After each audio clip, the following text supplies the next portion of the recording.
Welcome to the welcome. Cyber Pleasure program. Here we are. This is the... what episode is this, Seb? 13, I think. Lucky number. 13 Lucky podcast. number 13. Awesome. That's probably going to go well. You know, episode 10, we had all the technical difficulties. I think our unlucky number was 10. Okay, keep that in mind. It might come back to haunt us. Every 10th episode is just going to be a complete shit show? Yeah. That'd be great. What happened to episode 10 last time? I think your computer crashed and then my internet stopped working. Oh. And we had to finish the conversation with me calling on my phone over Skype. Sweet. And so you could barely understand me because of the terrible mic quality. That's great. That's fucking sweet. It was a decent podcast, though. We talked about TGS. I spoiled basically everything about Evangelion and Nier. Oh, yeah. That's fun. Hopefully we won't have issues this podcast, but, you know, if the trend follows, we'll be good for another 7, I guess? 6? Yeah. Hopefully. If it lasts that long, and it will. If it lasts that long. I'll pester you until it does. By the way, I have, like, a lung thing going on. Like, okay. Like, potentially some sort of fucking horrible disease. Okay, you've got lung cancer. Yeah. That would be something that might stop us from reaching 20. That's true. If I die in the next, like, month 7 and a half. Fuck, that's depressing. Jesus. I just pictured you, like, hooked up to the chemotherapy machine with your microphone next to you. You're just recording the podcast as you're dying. As that, like my dying words are, like, recorded on the podcast. We just upload it like that. That'd be pretty cool. Actually, yeah, that'd be interesting. That'd be nice. But I don't know if they'd let you do that, you know? Yeah. And, you know, I'd be sad if you died, believe it or not. Wow, that's cool. You know, I'd be sad too. Yeah, most people aren't happy to be dead. I'm sad right now just thinking about the fact that, like, this could be an actual horrible infection of some sort, and I'm gonna literally die. I've got that thing going on in the back of my head as well. Like, yeah? Whenever I make a joke about something terrible, it's just like, but what if it's actually terrible? What if it's, It's just hanging out in the back of my head there. Like, that's always a potential outcome. Yeah. Ugh. So, Sebastian, What's up? aside from dying, Yeah? Which what might is this happen podcast right about? now. I don't know. It's about a handful of things, mainly video games, recent or otherwise. And apparently today we're going to talk a lot about anime, I hear. So that's going to be a thing. I'm going to try and limit it. And other things too, sometimes. I think, what else do we talk about regularly? I talk about the music that I like sometimes. We Talk about hot button political issues occasionally. Yes, I'm a big fan talk of about politics. Why Seb should be allowed to have intercourse with underage girls. Yes, that comes up too often. Yes, let's not bring that up. Try to steer away from that as much as we can. Oh my god. Yeah. So, Seb, Hey. do you have anything to talk about on this episode of the podcast? Oh. I've stopped saying what did you do this week because you don't do anything. Well, I think if I started keeping track of what I did, like I would remember, maybe. Oh, yeah, I'm pathetic. I'm constantly keeping track of what I'm doing so I can talk about it. Maybe I'll try that out then. And I have a constant inner monologue going on, running through what I'm going to say on the podcast. oh my god, that's kind of horrific. But yeah. Whatever. You know, it gets shit done, and it gets topics on the podcast. So It does. okay, I'm gonna try to find my notes. I wrote a few things down. Not many people can fill 2.5 hours with little pause. It can be difficult. I think especially like 2 people, the way we're doing it now, is a little bit trickier than some other setups. Yeah, where they've got 4 people Often and 4, yeah. an actual docket. So they can keep things going a lot more naturally, and it has a lot better rhythm, I would say, typically. Like a flow to it. Like with 4 people? With 4 people and with set topics, you know? Yeah. Because there's always someone who actually has like an opinion about what's going on. Yeah. And like if there's a lull, there's 4 people to pick it up. Exactly. So you've got twice but right as here, many. we've just got 2 people, and so we've only got a back and forth going on. And it's difficult. Like on another podcast, you could have like 2 people just sitting around doing nothing, not knowing anything about what's going on, and it would work fine. Exactly, because they can pick up the weight once that conversation sort of begins to lull. So it's actually more even than like twice as easy to keep talking because, it's like... What we're saying is we're basically the best. Yeah. Welcome to the cyber professional Best program. Podcast you've ever heard in your entire goddamn life. Yeah. Be impressed, motherfuckers. There's probably no other podcast on the internet with 2 hosts. That's... None of them. No, 0. Not a single one. Nada. It's unique, really. That's our best-selling feature. Yeah. Is a podcast with 2 18 to 28-year-old white guys talking about video games and pop culture. Yeah, that also unique. is not a thing anywhere else. Well, we talk a lot about, like hot-button political issues as well, and why I should be allowed to have sex with underage girls. So, if you think about it. Yeah, I thought we weren't going to bring that up. You know what? We were wrong, Liam. We were wrong. Which is unfortunate, because one of the conversation topics that I was thinking of in my head does involve a lolly. Okay. I guess we're going to go back to it for the third time. 2 of them, actually. Oh, my fucking God. All right, here are my topics. I'll go through, like, the 3 shitty things that I have. Okay. Before we go ahead. Go through one, we'll talk about that for half an hour, and then move to the next one. I don't think they're worth that much. We'll see. So we'll probably get distracted and start talking about something tangentially related. I guess. That's kind of the dream, though, right? Because then we've got something going on. Fair enough. All right. PlayStation Now. How much do you know about it? I tried the free trial. Yeah? It's good. I'd recommend it. It's pricey. I don't currently have the cash inflow to support it. Yeah. But it is a good service that I am for. I'm doing the thumbs up right now. Yeah, I can hear your thumbs. You can. Moving air around in that area towards your microphone. Little known fact, Seb is actually the fucking Daredevil. Oh, do you think Daredevil could know that? You probably hear like the air moving. Or does through Daredevil... my incredibly high quality mic. Does he like echolocate? How does he like... echolocate. Does he like click at things and then... Yeah, he goes... That'd be so cool. It's really weird in the show when he's just making chipmunk noises and beating up dudes. It's a little bit better in the comics. You don't notice as much. Yeah, when he's making chipmunk noises and beating up dudes. Anyway, so PlayStation Now. I'm assuming you played it on your PS4, right? Is where you tried PlayStation 4. Here's the cool thing. It's on like Windows Yeah, it has PCs been for like a month and a half. which I didn't know about too much. When I say a month and a half, I mean like less than a month. It's been a little while, I think, actually. I remember listening to a podcast talking about it coming out when I lived here. So it was in September. Oh, okay. So it hasn't really been out that long. Yeah, it's new, but they've been talking about it for a while. It's fantastic, and there's like a 7-day free trial, like you Yes. said, right? Yeah, you tried that. Yeah. And it's like I'm on my computer and I'm fucking streaming PlayStation 3 games. Yeah, and you've got pretty What is good this? internet, as far as I'm aware. Yeah, pretty solid. Not like amazing, ridiculous internet, but it's pretty good. So imagine you're not going to be playing like King of Fighters 13. No. Where you got to have like one frame links with as little input lag as possible. No. I only tried But 2 the PS3 games. has a lot of good RPGs. It does, such as Akiba Strip. Of course, I've been Which I tried. came out on the Vita first. I tried that by the out. way. Oh yeah, do you play came it? out on the Vita. I've never played it, but Oh, okay. I don't know. My uncle is on my friends list, so I've got a limit to how weird I want to get with the games that I buy. Oh, okay, sure. It's actually not that bad, because it's like the general concept is really sort of like pervy. It's like you win by stripping people, right? Yep. Um, Feels like vampires.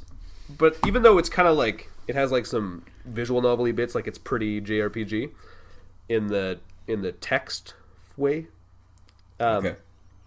It doesn't like proceed from there, Like I think you can build relationships and you kind of pick a girl to get an ending, but it's not like Nekopara or anything like that at all. Yeah. I know it's not that explicit.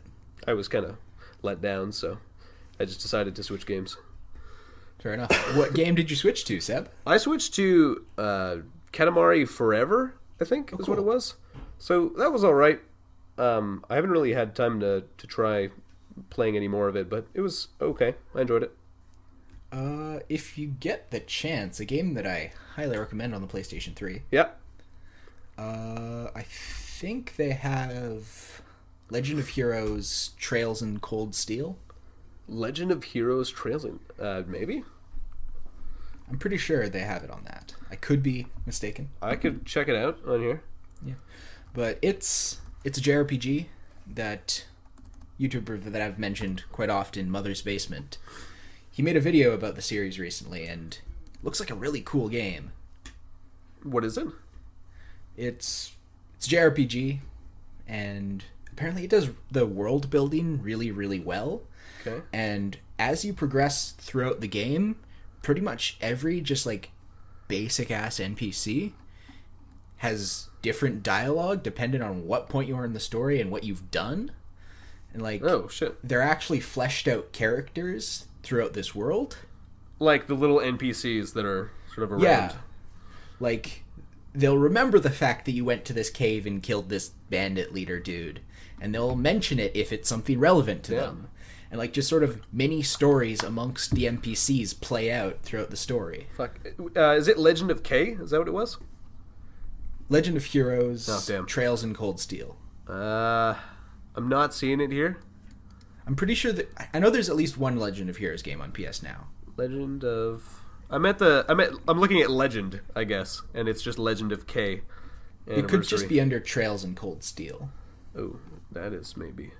Cold Steel the Hedgehog. Cold Steel. The Hedgehog, dude. The Hedgehog, sorry. No. Huh. This might not be like a full list or like an updated list. I don't know. Okay. It's possible, I guess, that PlayStation fucked up their own list. I'll look into it. I could maybe find it. But anyway, cool. PS Now. That was that point. That took us like 5 minutes to get through. See? Easy. Yeah, okay. Easy. Easy? Oh, this one's barely even a bullet. I'm playing Overwatch again. Okay, yep. That's just about all that is. And I'm surprised because it's kind of like a multiplayer game, you know? And there's I haven't seen you play Overwatch like on Discord. It'll just say, "Oh, RoboSeb is playing Overwatch." It's weird because it's like, well, technically I finished the game, you know, because I've seen all there is to see. I'm just doing the same things over again, and I thought, well, it wouldn't really bring me back all that much because they haven't really added anything since I left. But I like craved what Overwatch is for some reason. It's really weird. Just kind of like desired that gameplay. Because it's a good game. It's such a good game. Holy shit. Yeah, I'm still having like a ton of fun playing it. And I'm considering getting like actually competitive. Yeah? But I think it'll take a little bit of dedication to learn the game. And for competitive, you basically need to be in a call with 5 other people. Yeah. You need to be coordinating with your team. If you want to be like competitive. Uh-huh. Well, the thing with the competitive here is that you don't build a team with people and then start playing against other teams. No, well, I mean, if you want to get Control-I, competitive Control-I, you've got to have people that you're going to be with and organize things with them. Like, you got to be calling the shots to each other. Yeah. Or else, like, at high levels, you're probably not going to do fantastic. Well, you have to communicate, yeah. Yeah, you got to have that communication going on. For sure. Yeah, definitely. Which is true of a lot of games, I feel. A lot of sort of team-based games that aren't Call of Duty. Yep. Well, I think even like pro Call of Duty players have communication as an important part of the game, just because of the edge it gives you. I guess probably to some extent, but especially in Overwatch because the team part of it is so important. Oh, definitely. It's like stupid. Like all the characters are built to work with each other. Yeah, like Zarya is played in pretty much every match of competitive Overwatch. Zarya's pretty good. Yeah. Yep. Overwatch, good. You played a bit of it? Yeah, I when I don't really feel like playing something difficult or particularly mentally taxing, or if I'm like just listening to something, I'll turn on Overwatch as just sort of my backup game. Okay, so you have it on PS4, right? Yeah, I have it on my PS4. Yeah. That's cool. It's fun. I like it. The Eisenwald map is pretty good. It is. I haven't seen it very much in the matches I've been playing, but I like it as well. It's got a Dark Souls bonfire in it. Does it? Like a legit Dark Souls bonfire? Yeah, it's a bonfire with a sword stuck in it. Wow, I did not notice that. Yeah. But, I mean, I haven't played much Dark Souls, and again, haven't seen that map a whole lot. Yeah, fair enough. Oh. There's Dark Souls references in a lot of games, actually. Fucking everyone loves Dark Souls, apparently. Christ. You mentioned last week that you liked hard games, so... Yeah, I've been considering trying Dark Souls. Like, It goes on sale, like, fucking every day. it does. Good site, by the way, if you're buying at least PC games and you want to know sales. It works kind of the same way PC Part Picker does for PC parts. Yeah, I think I it's know called what PC Part Picker is. GameCamper.com. I think it's GameCamper.com. something that was kind of Fucking campers. recently made. The title doesn't really make that much sense, but it's just it's a bar. You type in the name of a game. So right now I'll look for Dark Souls, and it looks across like a shit ton of websites like GOG, Humble Bundle, Steam, and looks for sales, and then we go like whatever their regular prices are as well. There's a little button you can press to look through the gray market. So, like G2A and Kingwin. So, right now I can get Dark Souls 2 Scholar of the First Sin. Is that DLC or is that, like, the game plus? That's the game rebalanced plus all the DLC. Okay. For 75% off. So, Neato. yeah, pretty good. I'll go with Dark Souls 1 before Dark Souls 2. Dark Souls Prepare to Die edition I can get for $5.50 Nice. on Steam right now. Oh, it's on sale. What the fuck? I called it. All right, yeah. Well, it does go on sale fairly often. Yeah, it's true. Yeah. And it's, it came out in 2011, 2010? No idea. I guess it's Let's not fact check, Old-ish because game. clickety-clack. yeah. No clickety clack. Oh yeah, 'cause you're on your Spongety, laptop. spongety spoonge, Spongety spoonge. spongety spoonge. Yep. Yeah. Oh yeah, It's, Dark Souls. There it is. It's a good game, Dark Souls. I like it a lot. 2 is apparently not quite as good as the first, Yeah, it's not quite as good as the first. but it's still a fine game. Yeah. Yeah. Okay. I prefer Bloodborne just down to the mechanical level a lot more than I prefer Dark Souls 2. Okay. Because those are the two that I've played. Oh, 2 and Bloodborne. Bloodborne. Yeah. Bloodborne is your favorite Dark Souls game? Yes. Just gonna wait for Bloodborne to come out on PC. It's not. It was published by Sony. You don't know that. They're not going to relinquish their first-party games. You don't know that. Not this soon, at least. Oh shit! Bloodborne PC release confirmed after ... being spotted on Steam alleged. Oh, alleged. Well, that's not fucking confirmed. Then, there is we it? go. God, Alleged. God damn it! KDramaStars.com. How could you do this to me? KDramastars.com Why did they do an article is on Bloodborne? the website you went to for your Dark Souls leak news. You just clicked into your bookmarks on KDramastars.com and you went to their search bar and just looked up Bloodborne PC release when. Why would they? What the fuck is this? Why is this article here? This is such a weird thing. Okay. Maybe K-Drama Stars just really likes them Soulsborne games. I bet they do. Okay, but so maybe gonna come out sort of if we're lucky. Huh. But whatever. I don't know. I hope it comes out on PC. I've still got 3 Bloodborne games to play on PC anyway, right? So 3 Bloodborne games? 3 Dark Souls. Dark Souls. Yeah, Oh, yes, I can yes. get 3 for like $40 right now as well. So That's a pretty good deal. everything's on It's sale. not as good as 2, I've heard. Public consensus Oh, is that less good 1 than is the best. 2 even. Okay. Maybe I'll just play the first one and then never play another version or a sequel. Honestly, that's a fair decision. I could probably do one on my channel when I get that running too. Oh yeah, that would be fun. That'd probably be a cool game to watch just because it's hard as fuck and there's always something going on. Yeah. and it's just sort of a fun game to watch in general. I've watched a lot of Dark Souls Let's Plays. Yeah. I saw Game Grumps do Bloodborne, and that was pretty enjoyable. My personal favorite Let's Player of Dark Souls games is Scribe D. Scribe D. His stuff is like really high skill level. He knows a lot about the lore. Okay. And so as he's going through it, he talks about the lore, he explains the lore, while playing incredibly competently, and it's just really interesting to watch. Scribe D. Just about the most underrated YouTuber on the entire website, as far as I'm concerned. How do you spell Scribe D? Just look up Scribe D Bayonetta, because that's probably his most popular Let's Play. Bayonetta. Alright. Because if it's spelt like how I think it's spelt... It just looks like scribed. Oh, if you didn't have the capitalization. Never mind then.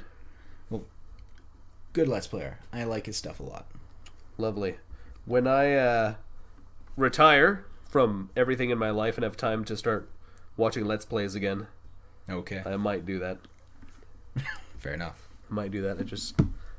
Oh, good lord. I don't know. I don't know if it's the time thing or just, like, I've lost my taste for Let's Plays, but I don't watch them anymore. Okay. But, oh well, that's just my thing. And that's my third point, I think. Was that one of my points? What was? Well, hold on. I had 3 points. I think The first one was PlayStation Now. The second one was... I don't know, masturbating child pornography. Yeah, we did 2, and then we went off on Dark Souls. Yeah. Right. What was 2 again? 2 is Overwatch. Overwatch, okay.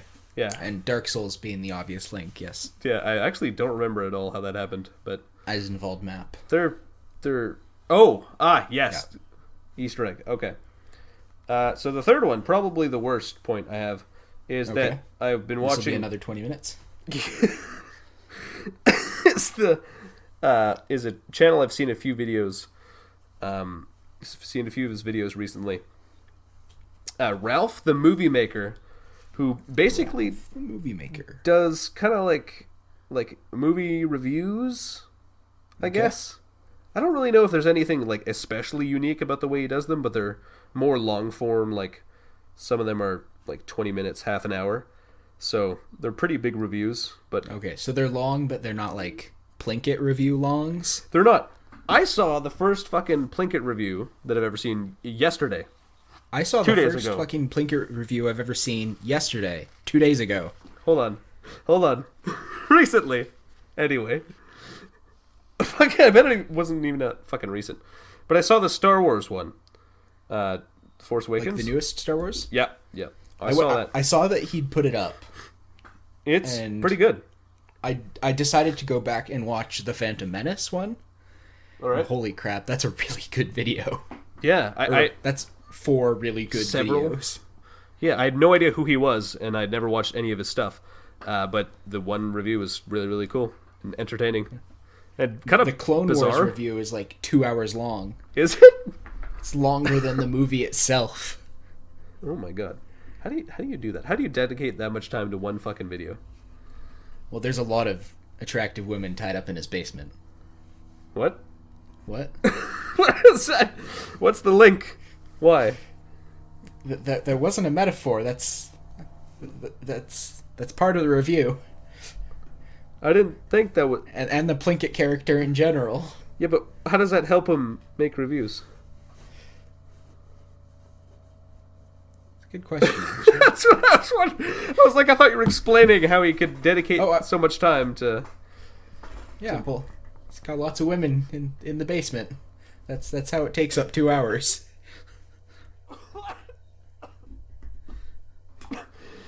Okay, well, that's good for him, I guess. Yeah. It's good kind job, of Mr. Plinkett. Good job, yeah. Seems like the kind of guy who could get a lot of babes to tie themselves up in his basement. To tie themselves up, yes. That's what they do, right? Because I Sure. mean, if you find yourself really attracted to someone and you just feel like, oh, one day I might grow old and not love them anymore, you just tie yourself up. Step 1 to courtship. Just tie yourself up in their basement. Tie yourself up in their basement, and that way you know that you'll never leave them and you can be together forever. It happened. It worked for all those ladies who liked Ted Bundy. Yeah, they loved him and they wanted to be inside of him and him inside And of them. that's why he ate them. Yep. Did Ted Bundy eat them? I'm pretty sure Ted Bundy was probably cannibalistic. Yeah. I'll fact check that one for you. Awesome. But I'm pretty sure you're right. Foot in ass at the moment. Here we go. Wow.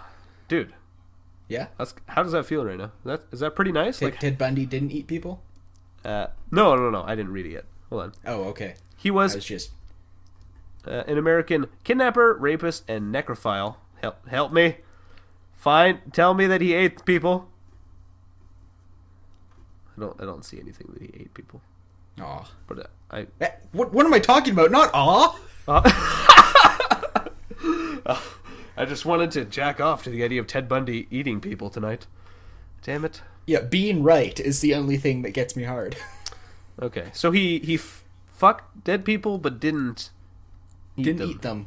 What a savage. He assaulted and murdered numerous young women during the 1970s. Yeah. He didn't even eat them. Our people use every part of the buffalo. Yeah. My God. Jesus. Okay, that's cool. I like Ted Bundy, though. See, he looks like a nice guy. He worked at a suicide hotline. That's friendly. Did we state this fact previously? I feel like we did. I don't think it was on the podcast, but No? I've spoken to you about the fact that one of his coworkers at the suicide hotline was also a journalist. Okay. And while the Ted Bundy murders were happening, before anyone knew that it was Ted Bundy doing them, obviously, she was commissioned to write a book about Ted Bundy. About Ted Bundy while he was doing the killing, but before people knew he was doing the killing?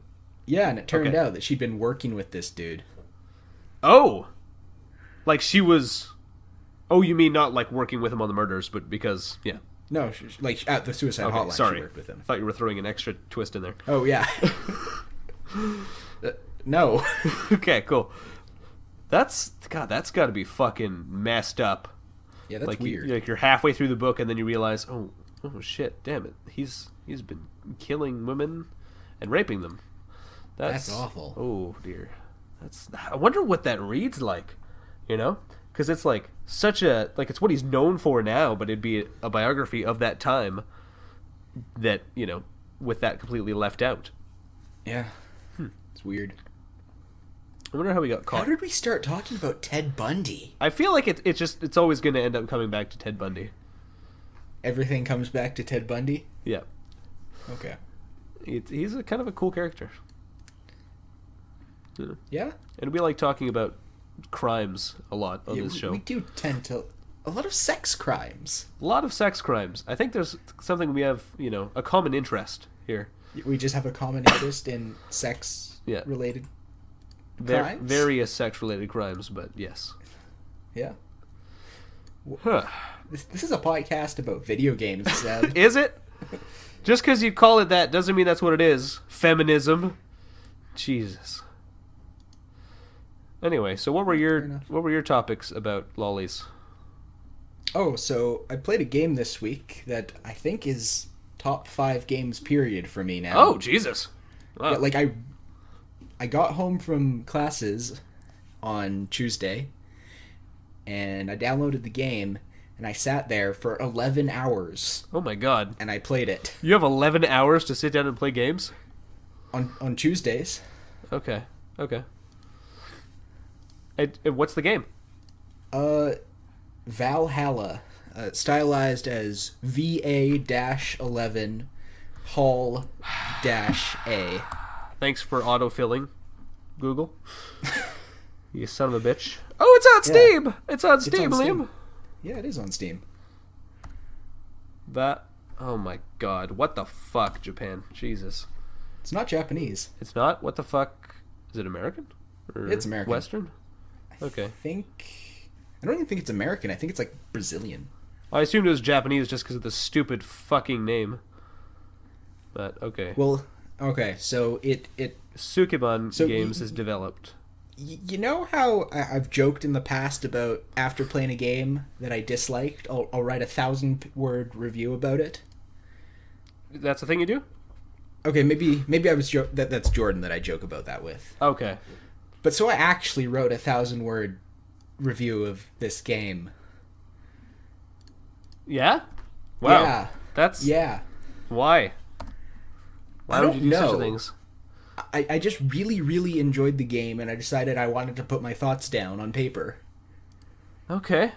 You fucking weirdo. Kind of. So what did you think of the game? What is the game? Give me something, dude. Other than the name. So just brass tacks, it is a visual novel, basically. Okay. It touts itself as cyberpunk bartending action. Yeah, I'm seeing that in a few places. It's here. two of those things. Two of those things, definitely. Not action, I'm guessing? Not much action, no. Okay. And so it is the year 2070X, of course. Yep.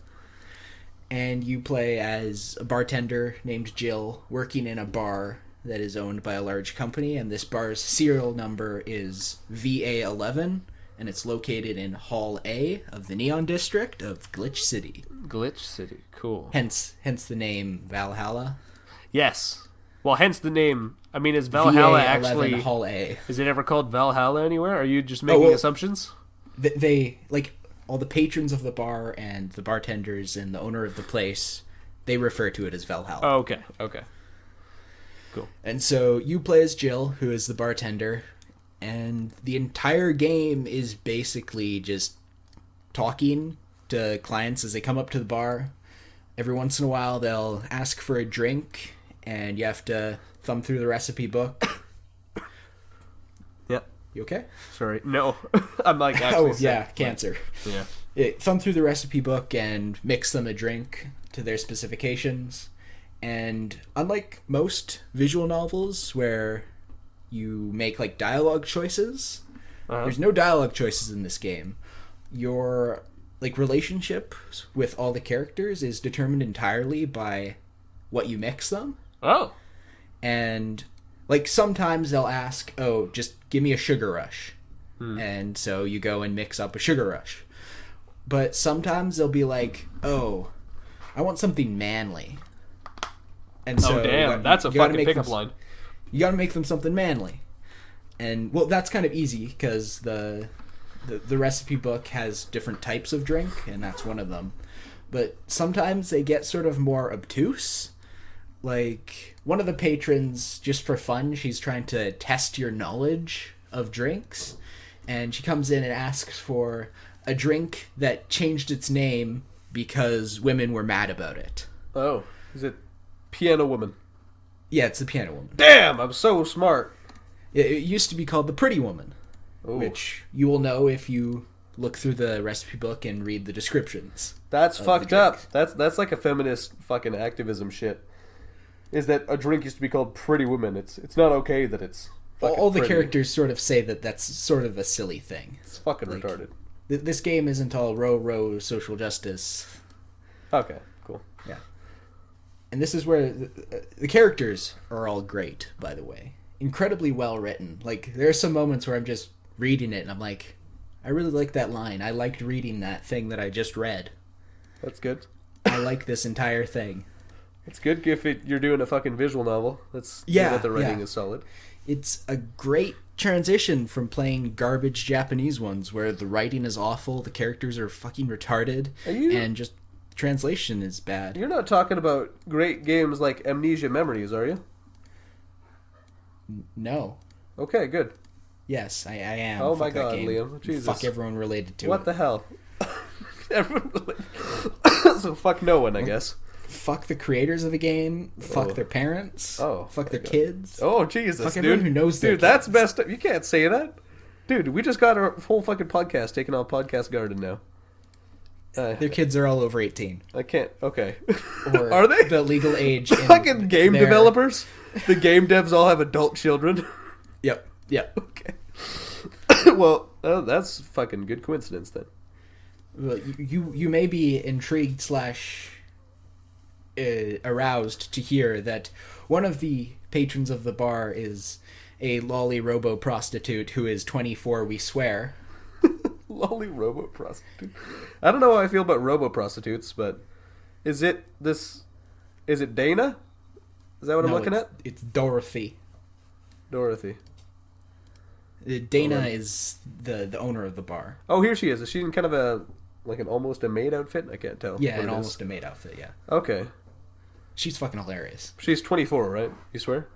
Yeah, I swear. Okay. Although her body may look 10 to 12. She has the face of a 24-year-old?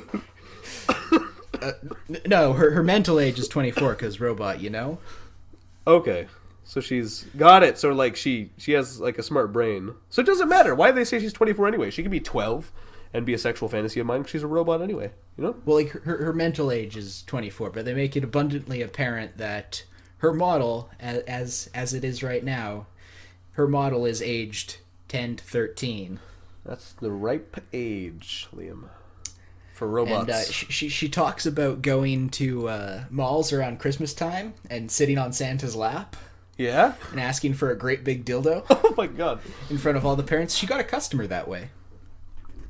Customer for what? What did she do? She got a customer when she did that. Who got He's a customer? a regular now. What? One of the mall Santas. Oh. Wait, what? I got lost again. What are you trying to say? I don't understand your confusion. Hold on. Okay, so who got a customer? The mall Santa has a customer? The prostitute. Who's a prostitute? Holy fuck. Oh wait, is Dorothy a prostitute? Yes! Okay, sorry. I totally forgot that. I said that, you said that? She looks so innocent. I forgot that I'd said that when I... Yeah, lolly robot prostitute. Yeah, that's right. Yes. Okay. My words and then your words. Okay. Exactly. Okay. I forgot that they were words that had been spoken. But I see that now. Yep. Okay. Yep. Prostitute. I will remember this. That seems like a really smart setup, having like robot prostitutes. Yeah. You know? That's really intelligent. Like, you could just have a whole city run by, well, not run by prostitutes, but, you know, fill it with robot prostitutes, and then no one gets hurt by prostitution, you know? It's just people go on vacation to the city to nail the robo-prostitutes? Yeah, exactly. You know, it's great. It probably generates income, because they're still making money, but it's probably, like, government run, like all the prostitutes. Yep. So, bam, profitable. Mm-hmm. Okay, so good game. Yeah, it's got It's a very good game. overwhelmingly positive reviews on Steam right now, so... It's because it's an overwhelmingly very good game. Overwhelmingly very good. Sorry. Kind of anticlimactic there, but okay. I get what you're saying. It looks solid. If it drops in price, because it's kind of pricey, $20 It's $20 for a 10 visual hours, novel. and there's more than one ending, as far as I'm aware. Okay. And when I say as far as I'm aware, I mean there is more than one ending. I know that for a fact. I like multiple ending games, but I don't like playing through games multiple times. I've been itching to play through this game the second time because I really, really liked it. So you finished it in like the 11 hours you did, or? Yeah, I sat down and finished it in 11 hours. Okay. I don't do that ever. Right, yeah, because that's a long time to be playing one game, but if you're getting engrossed as fuck like that, sure. It is a fantastic game. My one complaint is that after a while, like, I don't know, a couple hours into playing the game, mixing the drinks got a bit tedious. Yeah, I'd imagine. Like, after the 60 billionth time that I've mixed together a beer, with a capital B, by the way. Yeah, as beer should be. Yeah, dragging the one of the red ingredient, two of the yellow ingredient, one of the blue and light blue ingredient, two of the green ingredient, and four of the dark blue ingredient. Wow, that sounds really annoying. Got a bit annoying. Jesus. A fix that I would suggest, because I'm not the type of person to just complain about something without suggesting a change. Half-Life 2 sucks. Half-Life, ooh. Okay. Maybe like after you've mixed a drink a certain amount of times, just have a quick mix button in its listing in the recipe book. After you've mixed a beer like 10 times maybe. Yeah. You just go to the recipe book, you click on the recipe, and you go like after a while the button will show up and it'll say quick mix and it'll put the ingredients in the mixer. You just click the mix button, and then you serve it. I actually have an alternate solution. Okay. Can you explain to me like exactly the process of mixing a drink? Like, are you clicking and dragging ingredients into the mixer, or? Yeah, it's clicking and dragging into the mixer. So you're clicking and dragging. Just clicking would be better, yes. And what is like your average amount of ingredients? The beer, despite it being a super common order, is on the higher end of things. Okay. But the most possible that you can put in a drink is 20. 20. And usually that's like basic ingredients and then just cram the rest with the alcohol ingredient. Okay, the alcohol ingredient. Well, there's one ingredient that adds a alcoholicness to the drink. Okay. Sure. Yeah. Huh. All right. So I would say the way you're describing it makes it sound like, okay, maybe it's fun the first couple of times. Yeah, you like know? it initially it feels immersive and it's sort of satisfying to do, but it gets a bit tedious. I would almost, I don't know if this makes sense, but the way it looks, you could pretty easily bind ingredients to keys. That's actually exactly another thing that I was thinking of. Okay, you bind Just ingredients. bind them to your numpad. Bind them to, yeah, like your numpad or something, you know? And then you could just click and it gets added. And that way, like your fingers sort of, you get like the muscle memory, right? Yeah. And so even if technically it's not easier as you would say. I've got my fingers on the numpad and putting together a beer 8 9 9 4 4 5 5 6 6 Yeah. 6 The number of the beast. Yeah. 6. Exactly. And you could get that done like so quickly just because you're doing it over and over Tap, again. tap, tap, tap, tap, tap. Yeah, and it'd get really fun and it'd be like, oh wow, Liam, you're so good at games. Jesus. You know? Yeah. And it's just you doing it over and over again. Well, it does get to the point, even with the clicking and dragging, where I'm clicking and dragging while reading the recipe to see what to do next. Because the muscle memory for clicking and dragging and where I need to click and drag has gotten to a point. Probably because I was doing this for 10 straight hours. Yeah. Eventually you're starting to memorize the recipes, right? Yeah. And you're memorizing where the things are to click. But Yep. are you getting these maple bugs in What bugs? Alberta? They're red and black little beetle fuckers. No, but we do have some house flies. They're like fruit flies in everywhere. the house. They're everywhere. It's probably because my roommate leaves apples out. What a bastard. Yep. Jesus. Fucking, I hate fruit flies. They're pretty bad. They're when I was annoying. sitting on the sofa, my roommate, he was in the dining room, and just every once in a while I just hear a really loud clap because he was trying to get a fruit fly that was trying to get into his apple juice. Wow.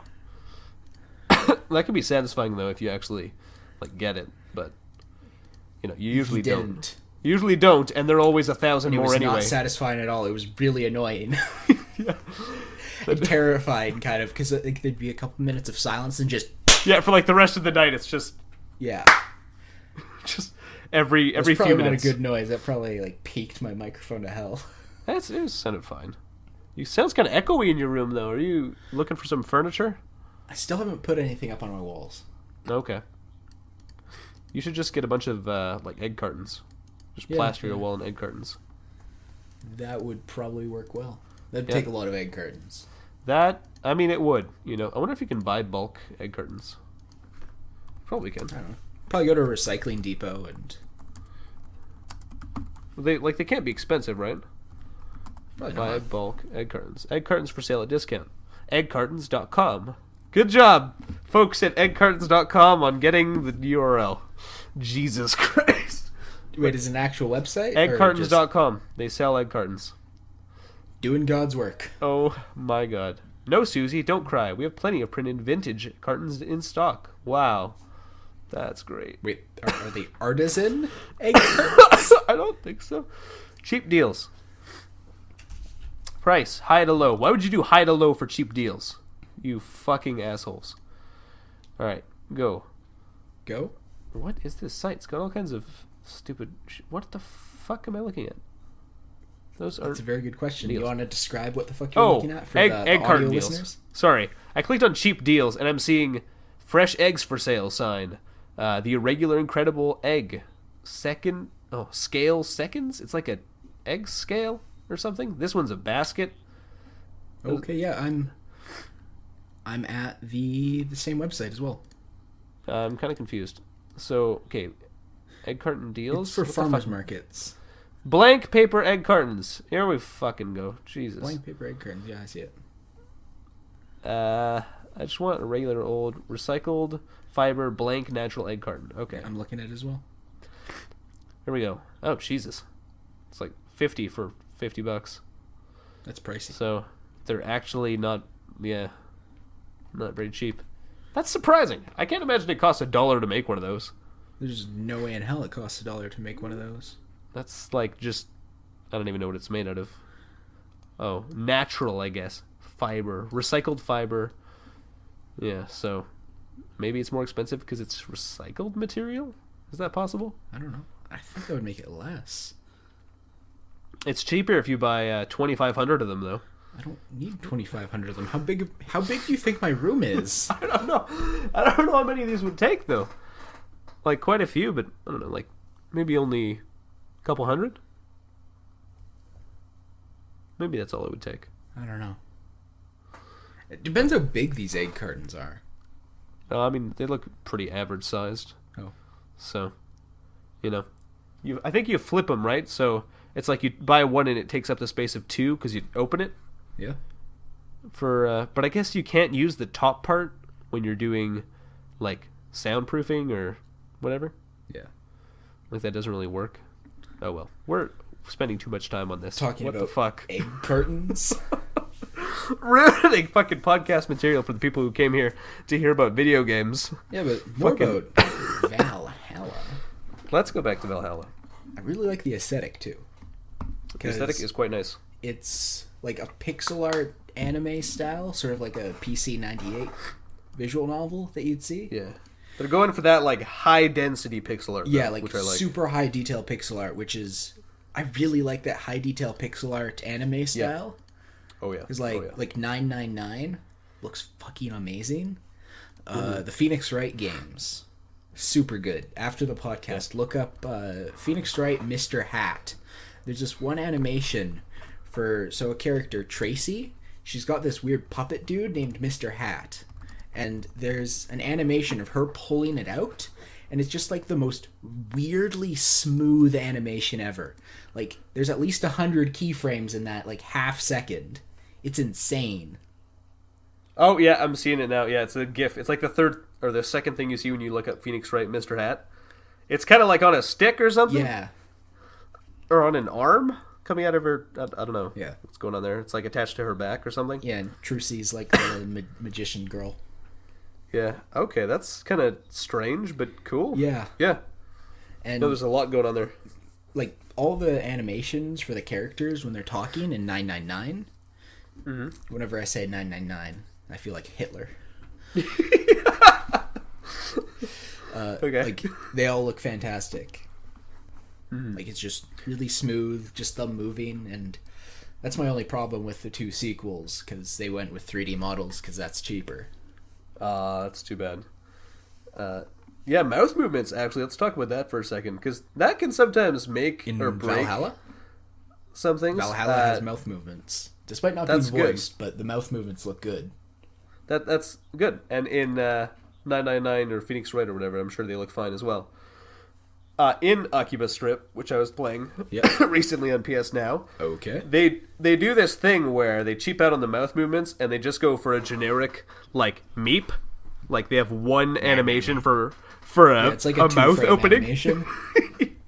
Well, it's like 1.5 frames. Oh. But it's only... That obviously isn't possible, I'm just saying. Yeah. 2 frames. I was about to take issue with that. Okay.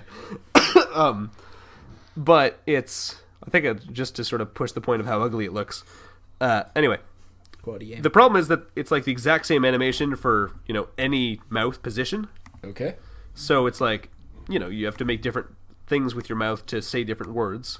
Mm-hmm. And sometimes programs will have some sort of thing where it'll go through and find the right one when people are talking. Yep.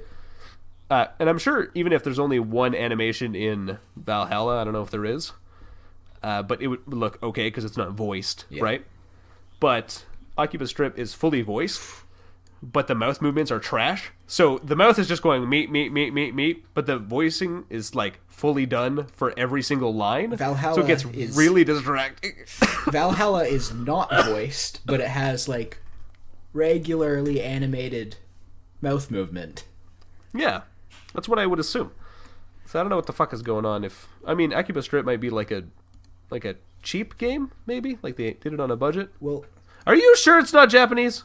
I'm positive it's not Japanese. The creator is, like, the writer is named, one sec. Let me look it up. I know I have it right here. Give me a sec. I'm pulling up my review. Okay. Which you should read in full to us on the podcast right now. It's like 1,300 words. Yeah. I think his name is like Christopher Ortiz. Christopher Tees. Okay, about Ortiz, Sugimon Games. not Tees. We are... there we go. We are a game developer based in Venezuela. Born as a blog discussing Japanese pop culture, we took a huge interest in game making and decided it was a path we wanted to follow. The team. Christopher Ortiz. Tees. He's a good writer. Ironic Lark. Fernando Damas. What does he do? He is the He's writer. Also a good writer. Also a writer. Programmer. Game designer. They also have Juneji, who does music and 3D art. Music is fantastic as well. Okay, wait, hold on. Juneji. I wonder if maybe their artist is like legit Japanese. I've got my review. I wonder if that's mentioned the possible. character designer name, and I'm pretty sure he's not Japanese. Character designer. You should tell me who the character designer is. Fernando Damas is the one responsible for the writing that I love so damn much. Let me see. Yeah. Christopher Ortiz is the character designer, sorry. Character designer? Yeah. Okay. Oh, so he did that as well then? Yeah. I don't think he was a writer. I think I was wrong when I was saying he was a writer before. Okay. Yeah, I think the second guy was the writer. Yeah. Okay. All right, so I'm still a little bit confused, but that's fine. Yep. That doesn't really matter. You're easily confused. I'm easily confused. Good art, though. Incredibly. And good, like... A nice thing they nailed that's kind of difficult to get sometimes is that, like, authentic sort of... Yeah. Well, at least for the character designs, like sort of anime it style. It doesn't look like an American doing anime. Yeah.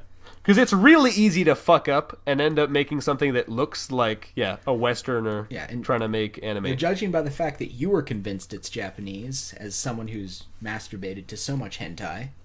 Yeah. Some quality shit. Definitely. Very high quality. You, of all people, should be able to tell the difference, and you couldn't, which is great. I'm still unconvinced that I can't tell the difference. Like, their artist, it said that their artist was how do I reopen that tab? Venezuela. Nope. There we go. Nope. Where's the fucking tab? What is this? God damn it. Control Shift T, you're not helping me. No, the team is in Venezuela, but the artist's name was Juneji. But I'm not sure if that's just like I think that's just a pen name, I guess. An internet handle, maybe. I don't know. Let's get off this topic and talk about how Sei is perfect. How what? Sei, character in the game. Who is on the Steam page, maybe? Yes. Knight looking chick, or I guess like a robot. Like a future knight? No. Cyberpunk knight? I'm enjoying this struggling. What is she? Considering the fact that you were right from the beginning. God damn it. Yeah, she's like part of the police force, basically. She's a paramedic. Oh, that's cool. Short hair, muscly. Blue hair, yes. I can't really see the muscles, but I assume she's built-ish. She gets blown up a bit, and she takes off the robot suit. Oh yeah? Not in a sex way. Like in okay. She's got a broken arm, and she's wearing a tank top kind of way. Oh, okay. Well, I'm a big fan of tank tops, though, actually. So, that's cool by me. It's a good game. I have said that way too many times. I gotta get you a thesaurus. Yeah, I need a thesaurus. I need a thesaurus. Dinosaurs are cool. And something that lets me get other words for good. Like, it's a good game, but without going overboard. It's a magnificent game. Like, I don't know. Like, that's too much. That's fucked up. Wonderful is the experience. Maybe okay. I was adored is like 70% of the time. Like, I adore my children, right? But you're not erect 70% of the time around your children, so? My children. I mean, 70%, you know. All right. Acceptable. Bad. Thesaurus.com. Bad is not a synonym for good. It's an antonym. Yeah, you put that in the wrong place. How did that... There's literally an antonym section right underneath it. How did bad get in the synonym fucking part? What? All right. Positive. Satisfactory. It was like above that. satisfactory. Oh. Yeah. Choice. It was definitely Capital. Choice. Ace. It was ace. It was bully. Spanking is something it gave you there. There's an uncomfortable lack of pornography on the internet of this game. Yeah. Is there any, or what's it called again? Valhalla? I'll see what I can find. But it's a pretty new game, right? Yeah, summer 2016.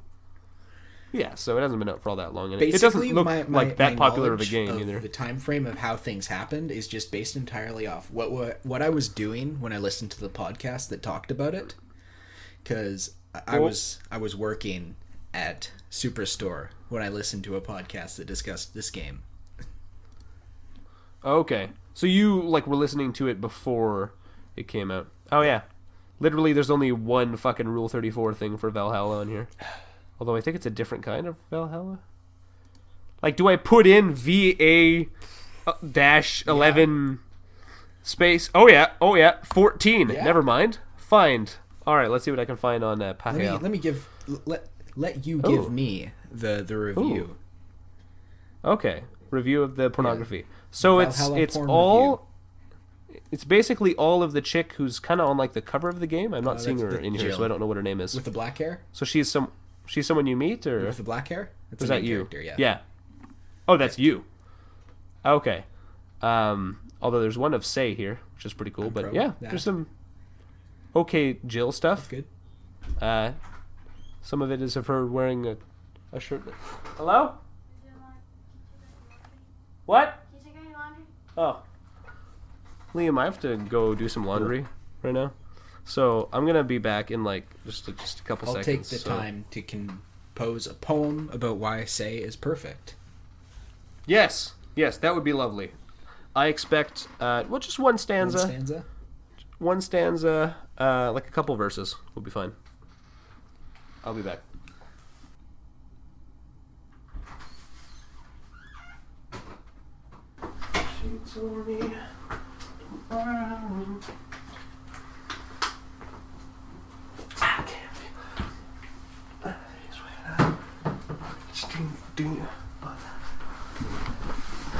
But I love it.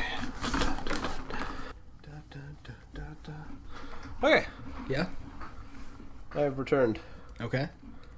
Ready for the poem. With hair of blue and muscles great, to you I will masturbate. Say is perfect, the one for me. I smile when I touch my PP.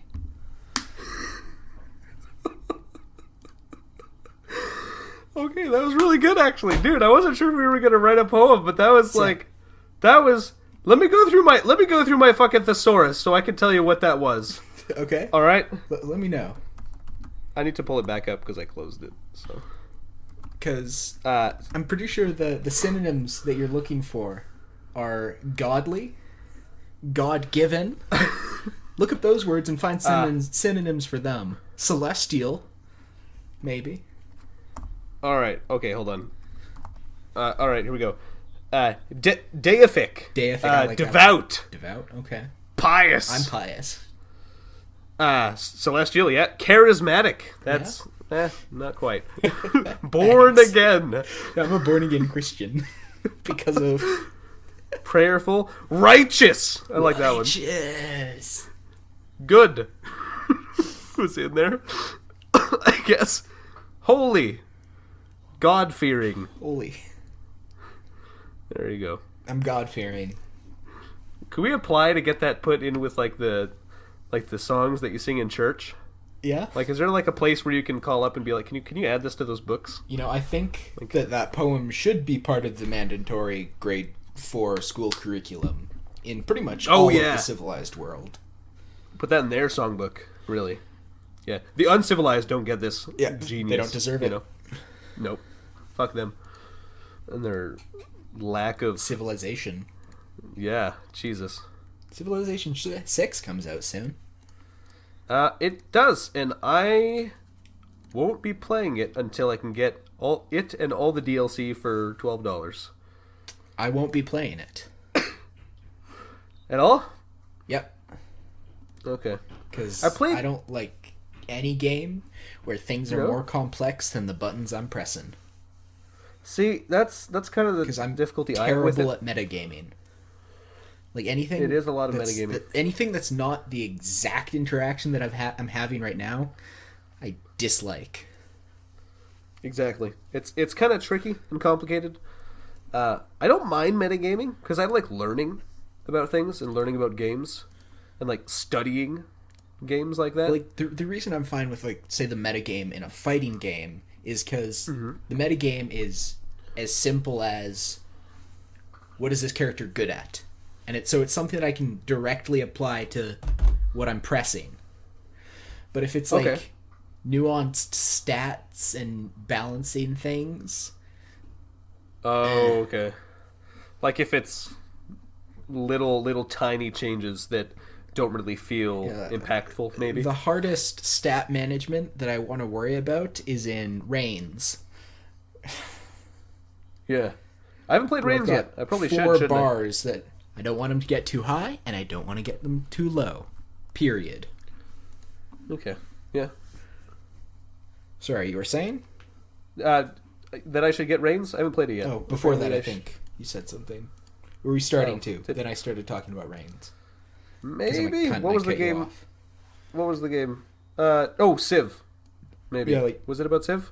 Probably, but Civ being baby's first grand strategy game, and if that's too much for me, I have a feeling that Europa Universalis 4 is going to stick in my Steam inventory. Or actually, it's not in my inventory. It's actually in my library with the same amount of minutes played as it has for the past year. See, that's why I felt like a fucking retard when you mentioned Civ being baby's first grand strategy, or 4X, for the first time, because it was the first game like it that I'd ever really played, unless you count the section that's kind of like it in Spore. But it's like so ridiculously complex, like you're saying. There's so much to it and so many options and so many paths to take, and it's kind of just a lot of a numbers game, you know, if you think about it, other than the exploration, I guess. That I can't wrap my head around it, especially playing against other real people. Yeah. Ugh, Jesus, it's not my style. And apparently Europa Universalis 4 is simplified compared to other Paradox grand strategy games. Wow, I'm so glad. It's crazy. I mean, people are gonna buy it. Because there are people who like that stuff, and more power to them. them. Really like that stuff. Yeah. Fickert's gonna pirate it. That's unfortunate, but he doesn't buy games.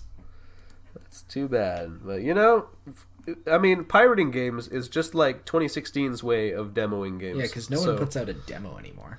Because it's expensive. That's really that's the game devs' faults for not doing that. I'm fine with piracy as long as you buy it in the end, and Fic does that. Because it's almost not piracy if you buy it at some point. If you really think about it, it's still piracy. It's like it almost negates. Yeah, but it almost negates your piracy. Yeah, you know, it's not a problem for the dev. It's only just like a technical problem in the eyes of the law. Yeah. Well, again, in like the technical law sense, yeah, like word of the law, they don't really give a shit if you pirate stuff. Yes. Which is nice, but I'm still like kind of against pirating. But I'm fortunate enough to have the money for games I want to play, so that's my situation.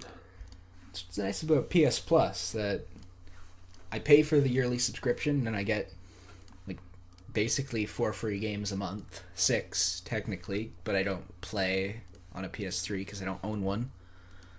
Mm-hmm. Which brings us to this month's games on the PS4. Yeah. Which are Devastation and Resident Evil Remake HD.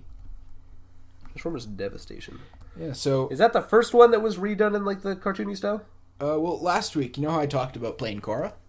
Legend of Korra? Yeah. Well, I finished it up. Oh yeah, that's this, right? Yeah. I finished up Legend of Korra and I realized that the game wasn't as hard as I thought it was. Mm-hmm. I just had to put equipment on my character. That's always fun. I played up until the final boss without using a single item or piece of equipment. That's because you're a fucking badass, Liam. Yeah, my penis is huge. I trip over it sometimes. Nice. Wow, that's hot. Thanks. I think. I don't know. Yeah, but I finished up that game pretty much just in time for the next Platinum game to arrive at my digital doorstep in the form of Transformers Devastation. Yeah. Which is an even better game. Cool. Yeah. Yeah. According to Steam, very positive. Yeah. So it's a very positive game. Another thing I can buy. Wow, that's an expensive game. Regular price. $40? $65. Really? Well, it was $40 in America land. Okay. I got it for free. I don't think the exchange rate's that bad, though, is it? Yeah, it is. Like, I think it's at 70 cents to the dollar right now. Jesus Christ. Yep. That's not amazing, but the good news is we don't live in the U.S., so... We don't live in New Zealand, where gas is twice the price that it is here. Twice the price? Twice the price. Why? Because they're in the middle of nowhere, and they have to get gas sent to them. I guess. That's true, because we do have, like, oil, or... Is that what gas is? Oil, right? Yeah, and, like, gas prices here are pretty low in Canada. Yeah. Because we, like, have oil fucking everywhere. Mm-hmm. And because our dollar is trash. They just dig it up. Yeah, that's nice. Yeah. But Transformers Devastation. Yeah, it's super good. It's play as another different... Platinum game. Yeah, it's another Platinum game. It feels fantastic. It's got a Bayonetta style, like, just dodge, and you get witch time after it. You didn't understand a single word that I said there? I heard dodge, so if you dodge at just the right time, there's, like, bullet time, basically, for a couple seconds that allows you to get in and style on the enemy. So you get, like, an extra hit if you dodge, right? Yeah, well, like, they slow down a lot more than you do, so you can get in and start a combo on them. Oh, so it sort of, like, lets you set up for some other shit. Okay. And the combo system feels great. At the end of a combo string, if you press R1, you get a vehicle attack where, like, you transform into your vehicle and you, like, slam into them. And sometimes it strings them together and they get knocked down because of it. It feels fantastic. That seems so impractical. Oh, it's awesome. But it's gotta look cool, yeah. Yeah, it's... Probably. The game looks great. Like, they nailed that sort of cartoony art style. Uh-huh. And seems like they it did. is... Just, like, looking at it and playing it, you can feel that it had a much larger budget than Legend of Korra. Yeah. Like, Korra, it's... as much as I loved it, it's definitely rough around the edges. Like, basically, there are 2 types of enemies. You've got the humanoids, and then just a couple different spirits that are just sort of undetailed, animal-ish looking blobs. Sweet. And all the humans are just, like, minor variations on each other. And, like, Korra's face kind of looks awful. Oh, that's too bad. Like, it looks like a low-budget Nipponichi software, like, anime game. Huh. I don't know anything about Nipponichi. They're software. The ones who bring out pretty much every, like, middleware anime game in the West that Namco Bandai didn't publish. There we go. Okay. Yeah. Sweet. Something I want to say about Transformers. Yeah. Yeah, I'm wondering if this is just sort of an illusion based on the pictures they picked for the Steam page. Okay. But what I'm seeing right now is a lot of tall buildings, a lot of tall gray buildings, Yep. and a lot of blue robots. Blue robots. Does the game really move on from that? Because it's like a lot of like blue Transformers, basically blue and orange. I'm on. I just finished the city level, and that's just the first level of the game. Okay. And like the enemy variation is pretty decent. Like you're fighting against the blue and orange, like basic bitch style like Decepticons. Yep. And you've got a bunch of Constructicons with Constructathon themed designs and stuff like that. And there's Insecticons as well. Oh shit! You can fight again. There's a couple big fights against Devastator, which is pretty awesome. I'm seeing him. Yeah. Devastator is cool. You fight against Megatron, and the first time he's like really easy. I had an uninterrupted combo against him for like half of his health bar. Jesus. It was great because I just managed to string together my combos and hit the like vehicle attacks at the right time. Yeah. Until he did like a phase switch. A phase, like you know, he. Oh, you mean boss like it gets, shifts? Yeah, like okay. he switched to a different attack style. Okay. Yeah. Okay. That's cool. Yeah. That's fun. It looks all right. Not like something I'd play, even at the low price of $16.24. Instead of paying to use my own internet a year. Wait, what am I trying to say here? You okay? What I'm trying to say is that you get free games, but you have to pay to use your own internet. I.e. PS Plus, right? Yes. You know what I'm saying? Well, you get pay to access the online options in games. Yes. Paid, yeah, right. But I don't have to pay to access the online options in games. But technically, the games are more expensive, so it's kind of like it's like that trade-off. Yes. Is it worth it? But it seems like you play a significant amount of the games that you get on PS Plus anyway. Yeah. So.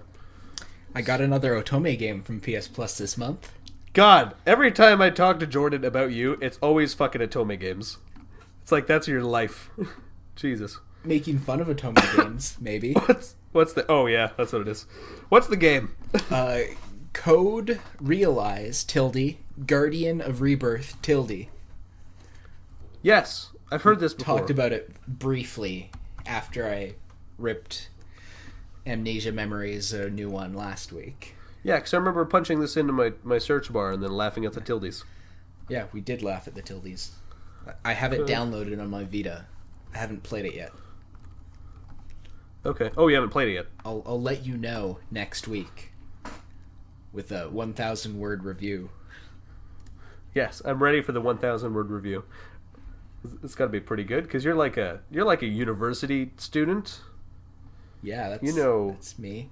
You probably study writing on like a daily basis. Probably. Right? I don't really know what your classes look like, so. Yeah, we've gone over it on the podcast before. I don't feel like reiterating myself. I'll just take a quick second to go through the podcast and find out what your class lists are. Have fun. It doesn't really matter. We can move on. Just sit here while you wade through the past 12 podcasts. Yeah, I'll just go through like a day and a half of content, or a day. What are we at now? I guess a day, right? Because they're all 2 to 2.5, like 2 hours 40 minutes is our longest one. Yeah, so the 12th episode would have been our full day of podcast being done. Wow, that's wild. That's a lot of shit. We should just make longer podcasts so we can get just more content. Like whether it's good or not doesn't really matter. Just pump it out. The Leafy approach. Yeah. Hey man, he spends like hours on every video he makes. Can you believe that? Yeah, hours of surfing in CS:GO. Hours of surfing. Hours of screaming into a microphone. Hours of hiding his chin. Dude, that's the most dedicated thing he does, is hide his chin. It's impressive. He's good at it. But I mean, when you've got a lack of chin like that, I mean, eventually you learn it's to harsh. cope, Yeah. Yeah. It's not easy for the chinless in this world. Yeah. Hashtag help Leafy. Hashtag help. Is that the hashtag? I forget what the hashtag was. I think the hashtag was no chin. Hashtag no chin. Whatever. Hashtag no chin. But I mean, we'll don't take care. the positive approach. Oh god, one of my tabs is still porn. Okay. I'll just put that away before I forget about it. Cousin walks in. Hey, Sam, what are you doing? Well, right when I was looking at it, my younger cousin came in and she asked me to fucking switch the laundry over, just as I was trying to explain what the fucking porn I was looking at was. Oh, so, yeah. Cool. What did she think? Can she give us the porn review? Could she? So I'll call her in. Okay. I'll call my, what is she, like 12? I'll call my 12-year-old cousin in and ask her what she thinks of this. Okay. This girl. Okay, here's what I'm seeing right now. It's the main character, Chan, in a purple shirt that says slut. Oh, yeah. Well, it's more of a lavender shirt. That is a shirt in the game. Is You that see the it in her actual room. shirt in the game? She doesn't actually wear that shirt. You never see her wearing it, but it's just in her closet in her room, and I laughed at it when I saw it. That's kind of cool. I was wondering if that was a reference. And I was thinking, I'd kind of like to own a shirt like that. That's fun. Right? Oh, fuck, I should buy a shirt like that. Damn. I ordered a JoJo's shirt that I really like recently, and it should be arriving soon. Oh, that'd be cool. Yeah, What's I the really shirt? like it, because have you seen, like, the music video for Bohemian Rhapsody? I know the very, very beginning. I know what it looks Where, like. like, there's the four of them in the Yeah. dark background. Yeah, It's yeah. like that, but it's Yoshikage Kira in the front with Killer Queen above him, and then Josuke and Jotaro on either side of him.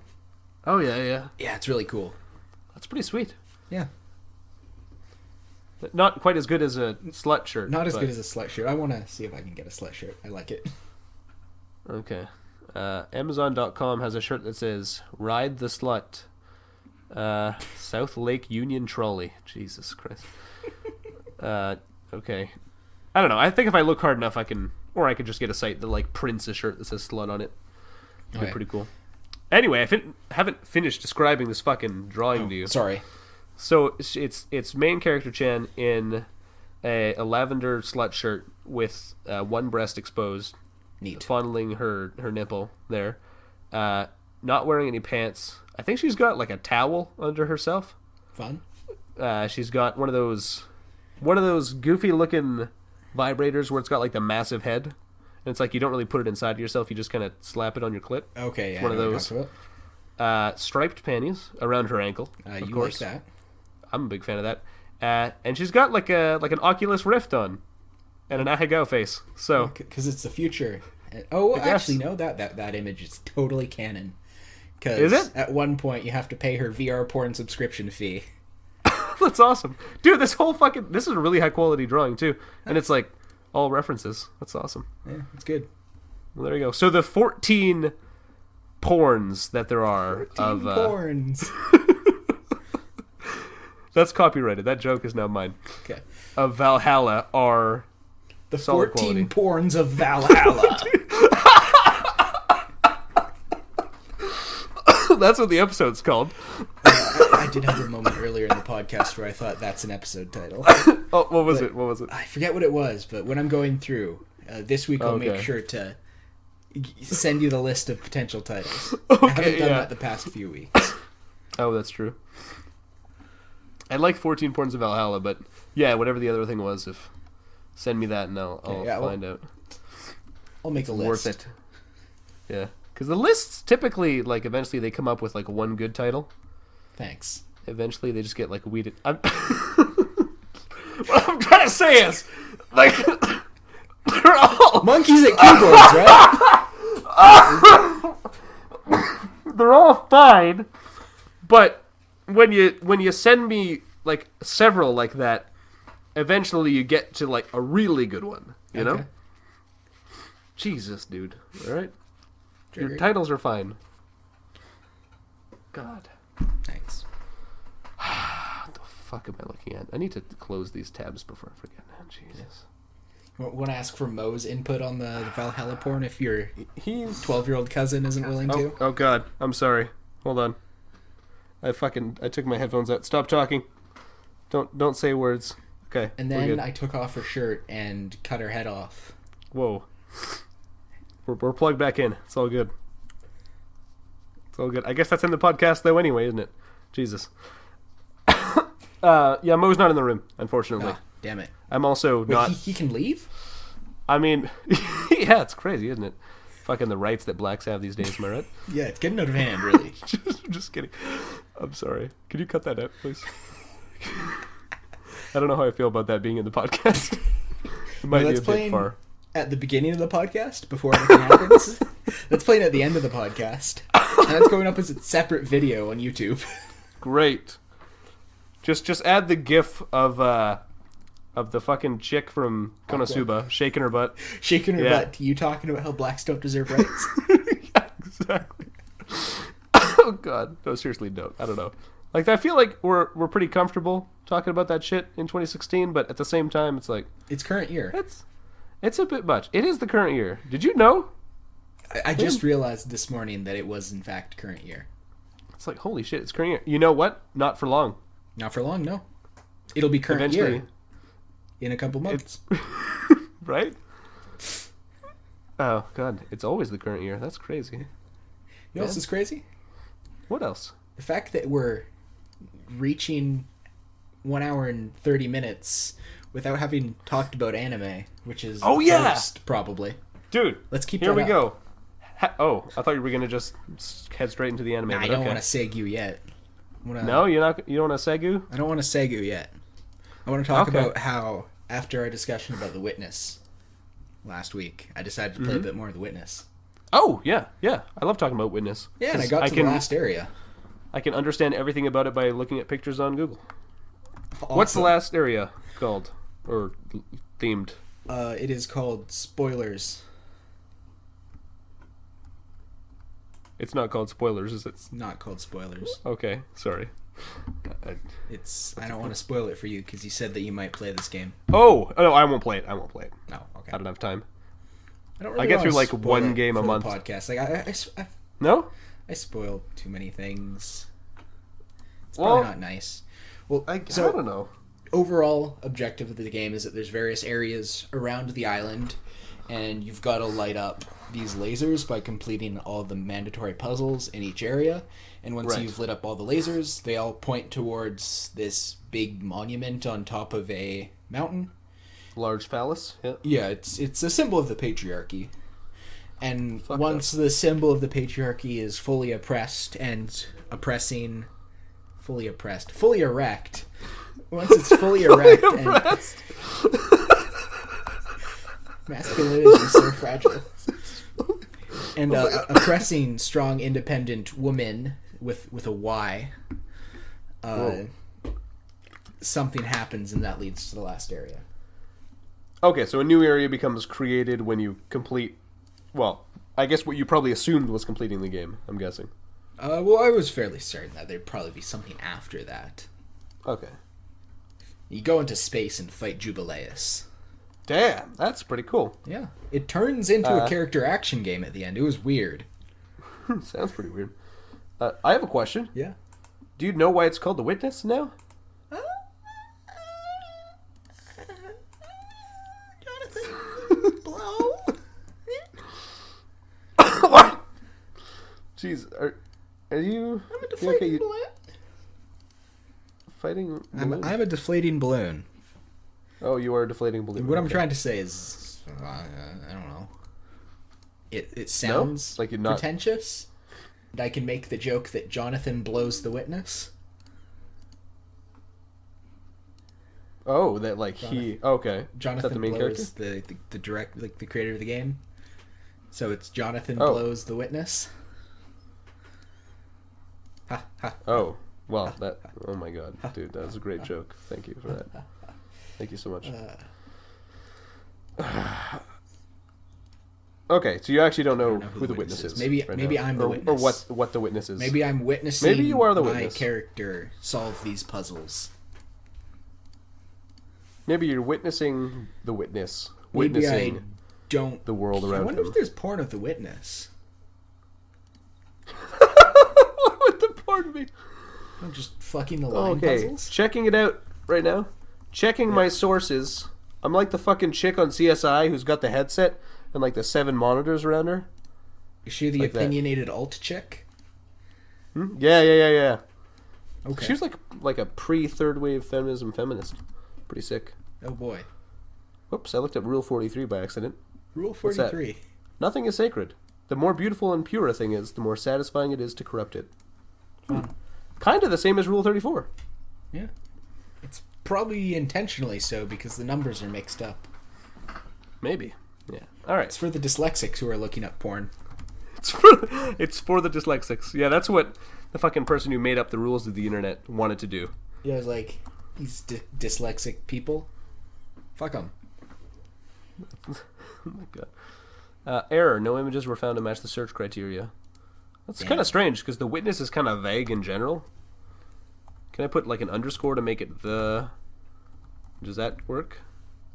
On Google, I think you put it in quotes and it only finds that full thing. I think the underscore works, but it's not finding anything. Nope. No witness porn for you. Sorry. That's an infringement of the meme rule. Yeah, that's true. Yeah. What the fuck? That's kind of messed up. Yeah. Is I there think porn there- of Jonathan Blow? There's got to be like an extra... Let's find out. There's got to be like an extra thing to Rule 34. Like, like it has to exist. It's like, it has to exist, and if there is not, it will be created. Yeah, but there needs to be an extra thing where it has to be popular enough, maybe, or have. You Gotta know, be. I'm gonna make it. You're gonna make it? That's gonna be my side project this week. How do you spell Jonathan? Is there an H in there? Fuck if I know. Probably not. Jonathan. I hate names. Ruben Jonathan is messaging Blow. me. Is he messaging you about fucking finding my address in the phone book? Or something? He probably wants my address, doesn't he? Is he asking for my address? Don't give him my address. Okay. Jesus. He's been trying to come to my house for some reason. I think he wants to kill me. Probably. don't That know seems why. like a very Ruben thing to do. He's been trying to get me to hang out all day, but I've been busy, like doing my PC and building my PC Doing your PC. and just running general errands. He's been bugging me like all day. Yeah, Jesus, get a hobby, get a job. Does he have a job? Oh, he's at McDonald's. He has a job. I guess I was more efficient with getting your address than he was. Yeah. Did you what? What? Did you? You didn't give it to him, did you? No, not him. Oh, okay. Definitely not to a third party. Okay, that's cool. Yeah, because I tried to find my own address like through fucking Sask 411 or something, and I couldn't find it. So Probably not listed. okay, that's good. That's good because I didn't think I was, and I don't think anyone like closely related to me is. So I think it's all well and good. Yeah. Don't know why that's a thing anyway. Why would you want your like someone to be able to find your name and then find where you live easily? Good Anyway. question.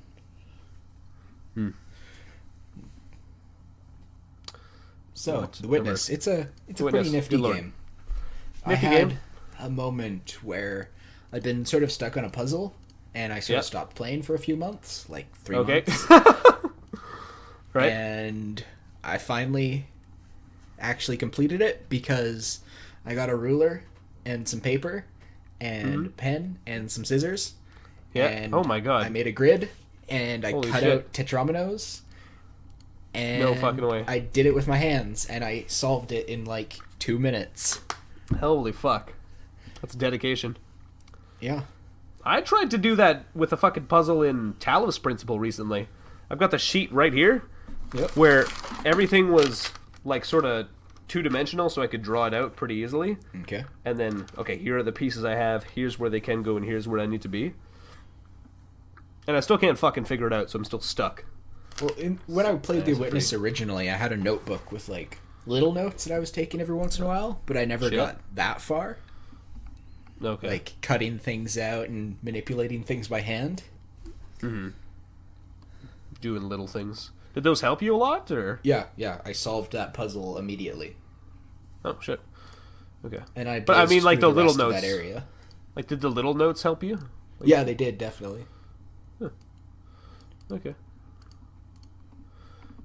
So Witness, good game. Wait, did you finish it? I didn't finish it yet. Or you're on the last area now? Yeah, I'm in the final area. Okay. So, good stuff. Still pricey. Still pricey, yes. For what it is. But I mean, I guess there's some content there, you know? And, you know, Blow worked on it for like 7 years. What? Yeah. Why? After Braid came out, that's all he did. Oh, he did Braid. Yeah, with the money from Braid, he just worked on that for 7 years. On that. Jesus. I feel like it's not really like a 7-year game. It doesn't look like it, you know? Oh, when you played it, kind of does. Really? Like, when you play it, it feels like something that one man was really, really, really dedicated to putting together and making it exactly how he wanted it to be. Okay. Maybe, I guess if it's one guy, that can be justified, but it doesn't seem like a huge, sprawling, like maybe a couple years, maybe 3 years, but like 7 just sounds kind of excessive if you're dedicating all your Huge time. and sprawling nowadays means basically nothing, considering how many open world, huge sprawling games does Ubisoft put out a year? Well, yeah, but that's like a massive team, so you can't really compare it. I guess, yeah. It's so fucking dusty over here. Like gigantic teams, you know? Yeah, compared to like just Blow and a small team. It's kind of sad almost, the things that Ubisoft does with like, they make Far Cry as well, right? Yep. Far Cry and Assassin's Creed, where you've got these games that are like really kind of amazing in what they do and like the technology involved. Yep. But it's like if you just make it every single year, like I'm not going to be impressed because they get like a little bit better every time, but then you get bored of them anyway. And sometimes there are steps back when you take away the pirate ships. Yeah. Well, I don't know. Are you saying that Assassin's Creed should have transitioned to a pirate series? That was literally the only thing I cared about. Like, honestly, Really? I've only played 4 in any, like, large amount. Yeah. And Because that's the only one that I enjoyed. Because it was the only one that had something that I found interesting. and it's because of the pirate ships. Because of the pirate ships, like, I did not look forward to getting off the pirate ships and doing the assassin thing. Weird. The only thing that I looked forward to off of the boat was going to get the sheet music that flew around so I could get my pirates to sing more sea shanties. Jesus, that's kind of weird. I don't know, because I feel like people liked the games before 4, right? Maybe. You know? Because, like, I mean, there were 3, maybe 3 in a spin-off, I think. Maybe. And I'm pretty sure it three had and 2 spin-offs. maybe even more. There was the Ezio game, not Ezio. What's the second guy? Ezio. I don't know. The Italian one, who's voiced by Sonic the Hedgehog. I think Ezio, he was like the main dude for a while, right? Yeah, but there were 3 Ezio games. There was 2, Brotherhood and Revelations. Oh, I have no idea then. I don't know. I don't know anything about And then there Assassin's was Creed. 3. Assassin's Creed 3. And then there was 4. Okay. And Assassin's Creed 4 was... Did they call it 4? Or was it... Yeah, oh, yeah, it's that's Black Flag. Assassin's right. Creed 4 Black Flag. Right. And then after that was... Skeleton Faces. Skeleton Faces. Unity. Unity. Oh, yeah. Unity, and then... Is that the newest one after Unity? Is... Fucking... Syndicate. Syndicate, yeah. There we go. And it's... I wasn't responding to your question because I was trying to think up a joke to call it, but I couldn't think of any. Oh, yeah. Like Skeleton Faces for Unity comes to mind like that. Yeah. Well, I think, like, there was nothing really inherently wrong with Syndicate. Yeah. It was just another Assassin's Creed game. Yeah, Assassin's Creed, tea and crumpets, bangers and mash. Yeah. Let's see what Steam says. Bunch of up thumbs and a couple downs. Neato-rific. Yeah, so it's Man. solid. But I mean, I think Assassin's Creed is one of those series that, like, the newest ones not only push the limits of the system, but also kind of aren't very well optimized for it. So, like, they don't perform very well. Rumor is that Ubisoft is going on hiatus for those games for a couple years. Yes, I heard that. They're taking, like, extra time to make them extra special, I guess. Yeah. And apparently ancient Egypt for the next... Oh! Shit, that'd be a pretty interesting change of pace, actually. Be cool. You jump off a pyramid and land in a basket of slaves instead of jumping off a tower and landing in a basket of hay. I think they had hay in ancient Egypt. I don't think that was invented yet. No? Yeah, no. I might be wrong. Yeah, it's very possible that it wasn't made yet. Ancient the Aztecs didn't have the wheel as like a thing that they used? What? The Aztecs. They didn't use the wheel. What did they do? They just dragged rocks. That's how they made them their ziggurats. Okay. They just sort of drag things around. Yeah. They had lots of slaves, and then they cut out their hearts. That's weird, because they were like a pretty big society for a while, right? Yeah, incredibly big. I feel like most societies were built kind of on the wheel and fire and stuff. Well, they had fire, definitely. Did the Aztecs have gold is the first question for Did the Aztecs well, on Google. That makes sense, because Cortez and like the conquistadors, that was one of their big motivations for going in there and chopping dudes up. Did you know lots of real Aztec gold was only tumbaga? Holy shit. Tumbaca. Hold on, what is this? Surely I've got lots of gold, but nowhere near as much as conquistadors believed. Turned out that all that glitter was not necessarily gold. An alloy called tumbaga. Huh. So I guess it's possible that a lot of that shit was sort of, kind of, almost gold? Huh. It's neat. The entire story of how the Aztecs totally got their asses stomped is actually pretty interesting. Is it? Tell it to me. Hernan Cortez... God, fuck! Did you unplug your... I've got this tiny little headphone cord because my uncle took his other headphones back now, so it just kind of sucks. Okay. Sorry. What was I saying? Hernan Cortez. Hernan Cortez. He wasn't a soldier. He was a... He focused on like a law degree basically, so he was like a politician or a lawyer or something. And one day he just sort of decided to fund a voyage to explore Central America. Mm-hmm. And when he got there, he met a bunch of the natives. He convinced a native lady that he was hot stuff, and she worked as a translator for them. Nice. And wait, how does that happen? Did he teach her English or something, or not English, Spanish or something? She spoke the Aztec language, and like the Mayan language, and someone that was with him spoke Spanish and Mayan. Oh, okay. That was the link there. Got it. So it's like a double translator link. Yeah, and so Cortez and the guys made their way through like what would be modern day Mexico, and they kind of got met with resistance from the locals. They weren't too happy that these white folk were here. For sure. And the Europeans, they were kind of cheesed off about the whole human sacrifice thing. And also the Aztecs weren't too happy about the Spaniards claiming the land as their own, decreed Makes by God. sense. Thank you, Mr. Pope Man. Thank you, Yahweh. Yeah. Thanks, lovely Jay land. Crizzy. Yeah. Yeah, and so they eventually, as they made their way towards the Aztec capital city, they ran into like another civilization that existed there, like a smaller one, that were enemies with the Aztecs. Oh. And they initially fought against these people, but after they completely bodied them, they made a deal that they'd be allies for attacking Tenochtitlan. I don't know if I pronounced that right. I probably didn't. I can picture the word in my head. Yeah. And so they allied up, and so this capital city, it's actually where Mexico City is right now, I think.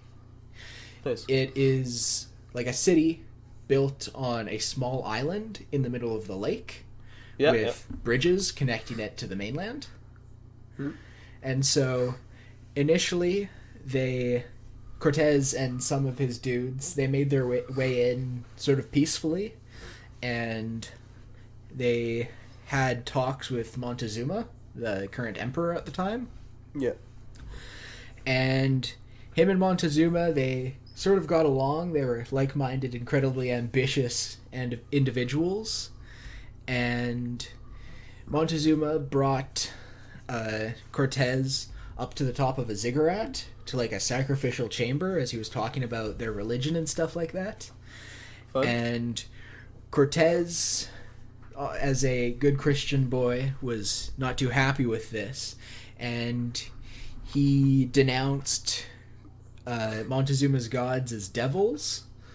Obviously something that Montezuma was not happy about. Yeah. Relations were not great at this point, and Montezuma didn't want to talk with him anymore, and so they all sort of returned to their quarters. And Cortez and his gang, they went and kidnapped Montezuma in the middle of the city, and they held him hostage, and they beat him up and they tortured him. Oh my god. And okay. they basically convinced him to sort of do what they were telling him to do. And they brought him out in front of the crowd of Aztecs, and he started talking to the Aztecs, and the Aztecs didn't trust him, and so they killed him. Jesus. Oh, like the Aztecs didn't trust Montezuma? Yeah, they killed Montezuma. Fuck.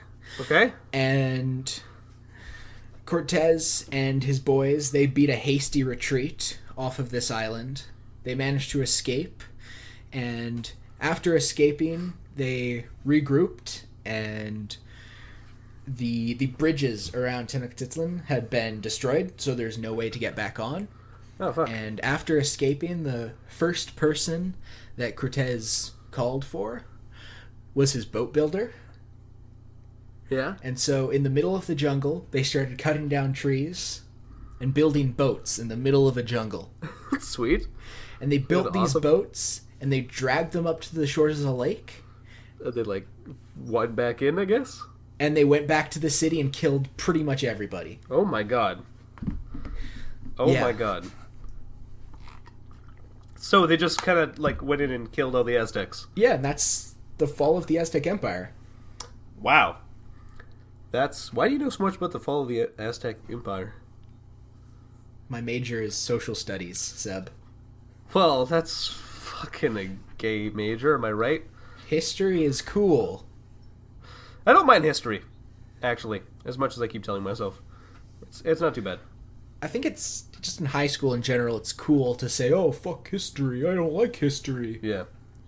But it's a dope ass class. I think if you're learning the right Hernan things... Cortez is like a real world Griffith.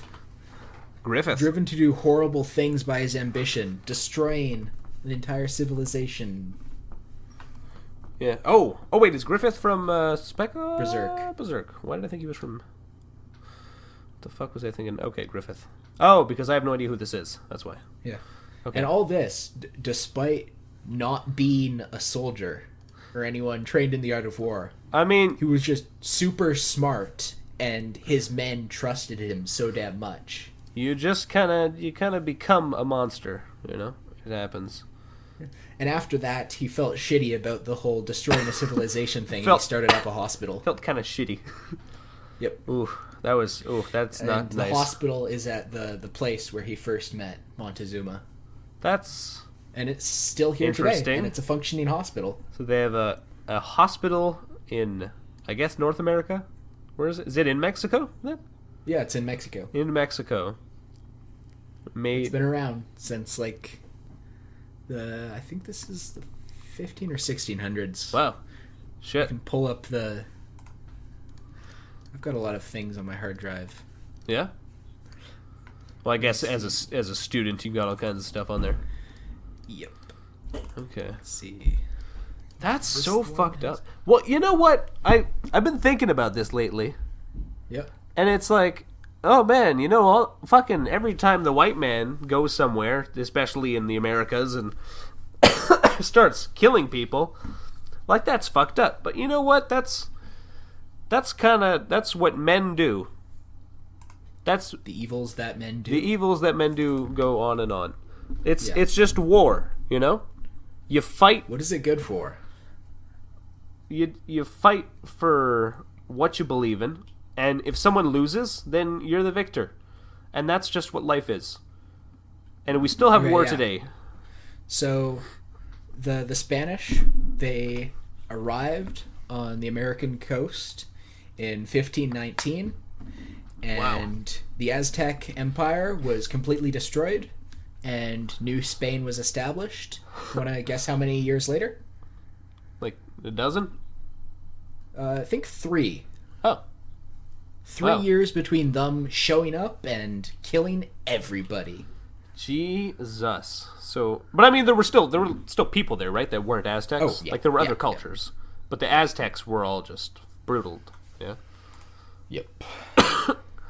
that is interesting. Just that, what brings someone to just decide? You know what? Let's kill all these people. Fuck them all. Just because? What was the reasoning for that? Like, what brings them to make that decision? Right. Gold. They decided the land was theirs. They thought these people were barbarians because of the whole human sacrifice thing. And they claimed this land in the name of God, basically. I feel like you can assimilate the people, but maybe they just didn't see that as an option or something. Another interesting thing about this is, so in Aztec mythology, there's a god whose name is, give me a sec. Yeah, that's kind of a weird name. Yeah, I know, it's weird.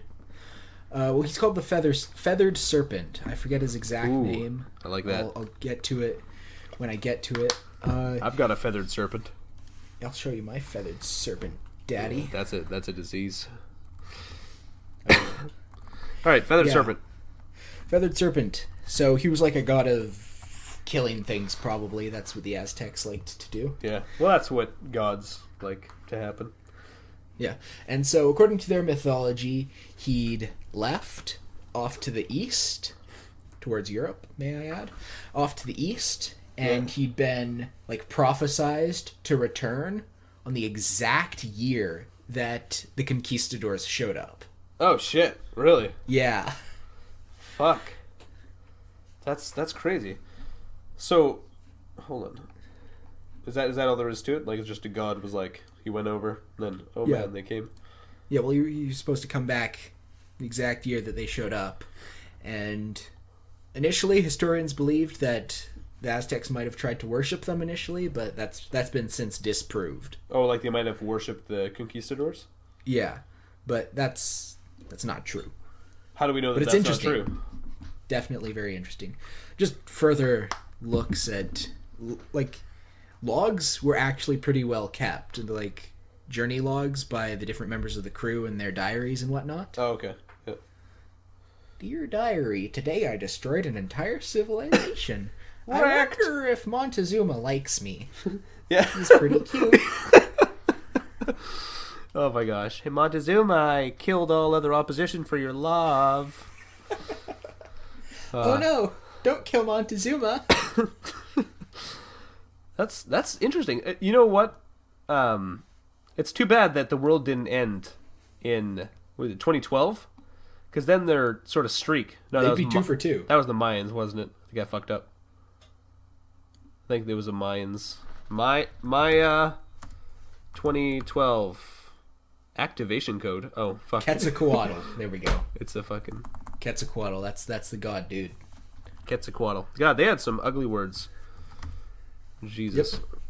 End of world. A lot of the states in Mexico are named, like, they have Aztec names. Yep. And there's one of them that's got, like, 3 X's in it. Jesus. And when my dad and I were in California, we were at a, like, hole-in-the-wall Mexican place, and they had a map of Mexico with all the states on it. And we were just sort of looking at it and talking about it. And we get to this one name, and we're both like, what is this name? How do you pronounce this? Did it have 3 X's, like, in a row, or? Not in a row, Okay. but throughout the name. And, like, apparently they're pronounced as, like, sh, like, as an SH. Sweet. Weird. Yep. Yeah, languages. Man, have you ever looked at Mayan writing? And maybe Aztec? I don't know what their writing was like. All those old, like, runic style writings are pretty neat. Yeah. Well, it's not even fucking runes. Like, I mean, I guess the West kind of had, like, runes. Or, like, Europe, maybe. You know? Yeah. They did their shit. But the Mayans, like, drew letters. It's ridiculous. Yeah, oh yeah. Yeah, I think I've seen a picture of that. They went, like, way fucking overboard in everything they wrote. Like hieroglyphics almost. Yeah. Well, they're more than hieroglyphics. They're, like, fully... Detailed hieroglyphics? Like, hieroglyphics are kind of like, okay, here's... Like, you want to write someone a letter, you give them a graphic novel? Yeah. Like, hieroglyphics are, like, basic drawings. Like, you can tell what it is, but it's pretty simple. But Yep. Mayan writing Like is detailed, stylized drawings? pretty... Like, there are specific details in faces that you can see. Yeah. It's actually really interesting. It's stupid. It's fucking... what is definitely stupid, but interesting. But, I mean, they all... Well, did the Mayans die out, or did they become Mexicans? The Mayans died. What did they die from? I didn't study that side of... In the project, we could choose to study the Aztecs or the Mayans, and I chose the Aztecs, because one of the resources that she gave us was a documentary. I like documentaries. In archaeology, the classic Maya collapse refers to the decline of Maya civilization and abandonment of Maya cities in the southern Maya lowlands. If I say Maya one more time, I'm going to kill myself. Of Mesoamerica between the 8th and 9th centuries, at the end of the classic Maya period. Why fucking... You know how Google does the little thing where it takes a snippet out of an article? Yeah. And sometimes it doesn't it's... answer your question. Sometimes it's really, really good and really specific. Yeah, like when you're trying to convert US dollars to Canadian. Well, it's got its own, like, system built in there, right? Yeah, yeah. So it's very specific. But this, like, sometimes it'll look in an article and it'll find the exact sentence that answers your question. But yeah, sometimes it's just broken as fuck. Fair enough. Okay, so I guess this society collapsed for some reason. Yeah. Some I 88 know, like, theories. disease brought by the Europeans was a big deal for, like, both of those civilizations. Okay, yeah, that makes sense. That's kind of what the white people like to do when they visit America. They just drop all kinds of fucking diseases. Did you know that when the white man when he came all over my face? Yeah, sorry, I was wondering why you paused there. Jesus. When they came to North America, they found this tree that had a bark that if you chewed it had anti-malarial effects. Damn. And so it made their efforts to colonialize Africa even better. That's cool. Oh, I guess, yeah, lots of malaria there. Yep. That's fantastic. So it's like you do a little bit of colonialization over here. And And you then build up a bit of this skill tree so you can go over and build up that skill tree even more. So it's easier to build up that skill I tree. love picturing conquering the world as advancing a skill tree. Perfect. Huh. Why isn't that okay anymore? Why aren't we allowed to, like, conquer nations? I don't know. When did they say, you know what, that's not okay? I feel like there was a year where that started to happen, and then slowly, like, France and Spain and the United Kingdom, they all started to, like, lose their territory. Yeah. Because everyone started gaining their independence. I guess that's what revolutions are, isn't it? That's what it is. I'm pretty sure, like, post-World War II, that's probably where it was. Like, Yeah. That sounds right. Cold War era. It's probably when the whole colonialism thing was like, Yeah. Probably not okay. Probably not good. But I think, yeah, nations actually started taking their own independence back for a large part. But I might be wrong. I don't really know. I'm not a history student of the post-secondary stature such as yourself. So, thanks, Daddy. yeah. I'm sure you're learning all kinds of fun stuff. Yeah. More. What have you learned about other than the Aztecs, anyway? Did you know that the ship route taken by European slavers in, like, the 1800s, it caused a, like, noticeable change to the migratory patterns of sharks in the Atlantic Ocean? Wow. Yeah. Really? Yeah. That's a lot of slaves. Yeah. Jesus. The average slave boat would fit 1,000 people Not bad. in spaces that were 6 feet long, about 2.5 feet wide, and they had to be lying down to fit in it. All right. Well, yeah, seems like the average kind of person size. Yeah. You know, they're basically coffins. you just slot them in. Yep. Sure. The slave hold area, it was so hot and just filled with people So hot. All right. that a candle wouldn't burn in there because there wasn't even enough oxygen. Oh my god. Jesus, that's a fun fact. Actually, I like that. Yeah. Well, not like a fun fact. You know. You should pay more attention to the Discord. I was talking about this earlier today. Right? Yeah. Fuck. Okay. Well, I haven't been on Discord all that much because my computer's not really existent right now, and I don't have Discord on my laptop. I've actually been talking a lot in the Discord more than I ever have recently because I'm actually doing homework and stuff on my computer. Oh yeah. And so I've got my computer up and open and just pop into the Discord before, during, and after doing my homework. Sweet. Liam, I got something to say. Yep. We're almost at the 2-hour mark, so We are. if you've got something in your heart you really just want to put out there, you know, I would say now is the time. Half an hour ago, I teased anime. Yeah, Liam, you sure did. Fall 2016 season of anime has started. There's some good shows. Oh boy, I'm ready. You want me to list some of those good shows, Seb? Let's list some shows that I can't add to my anime list because it's not on this computer, but Okay. I'm ready to listen. Yeah, well, show number 1 that I'm interested in and I'm going to be watching, Tiger Mask W. Tiger? It's Jesus. a cheesy as hell show about pro wrestling, and I love Oh, it. Fuck, looks sweet. It's based off of a actual New Japan wrestler, who in turn was based off of a manga from the 70s. Sweet. And it's really good. It's dumb. It feels 80s as hell. It Like, looks, yeah. It looks 80s as hell too.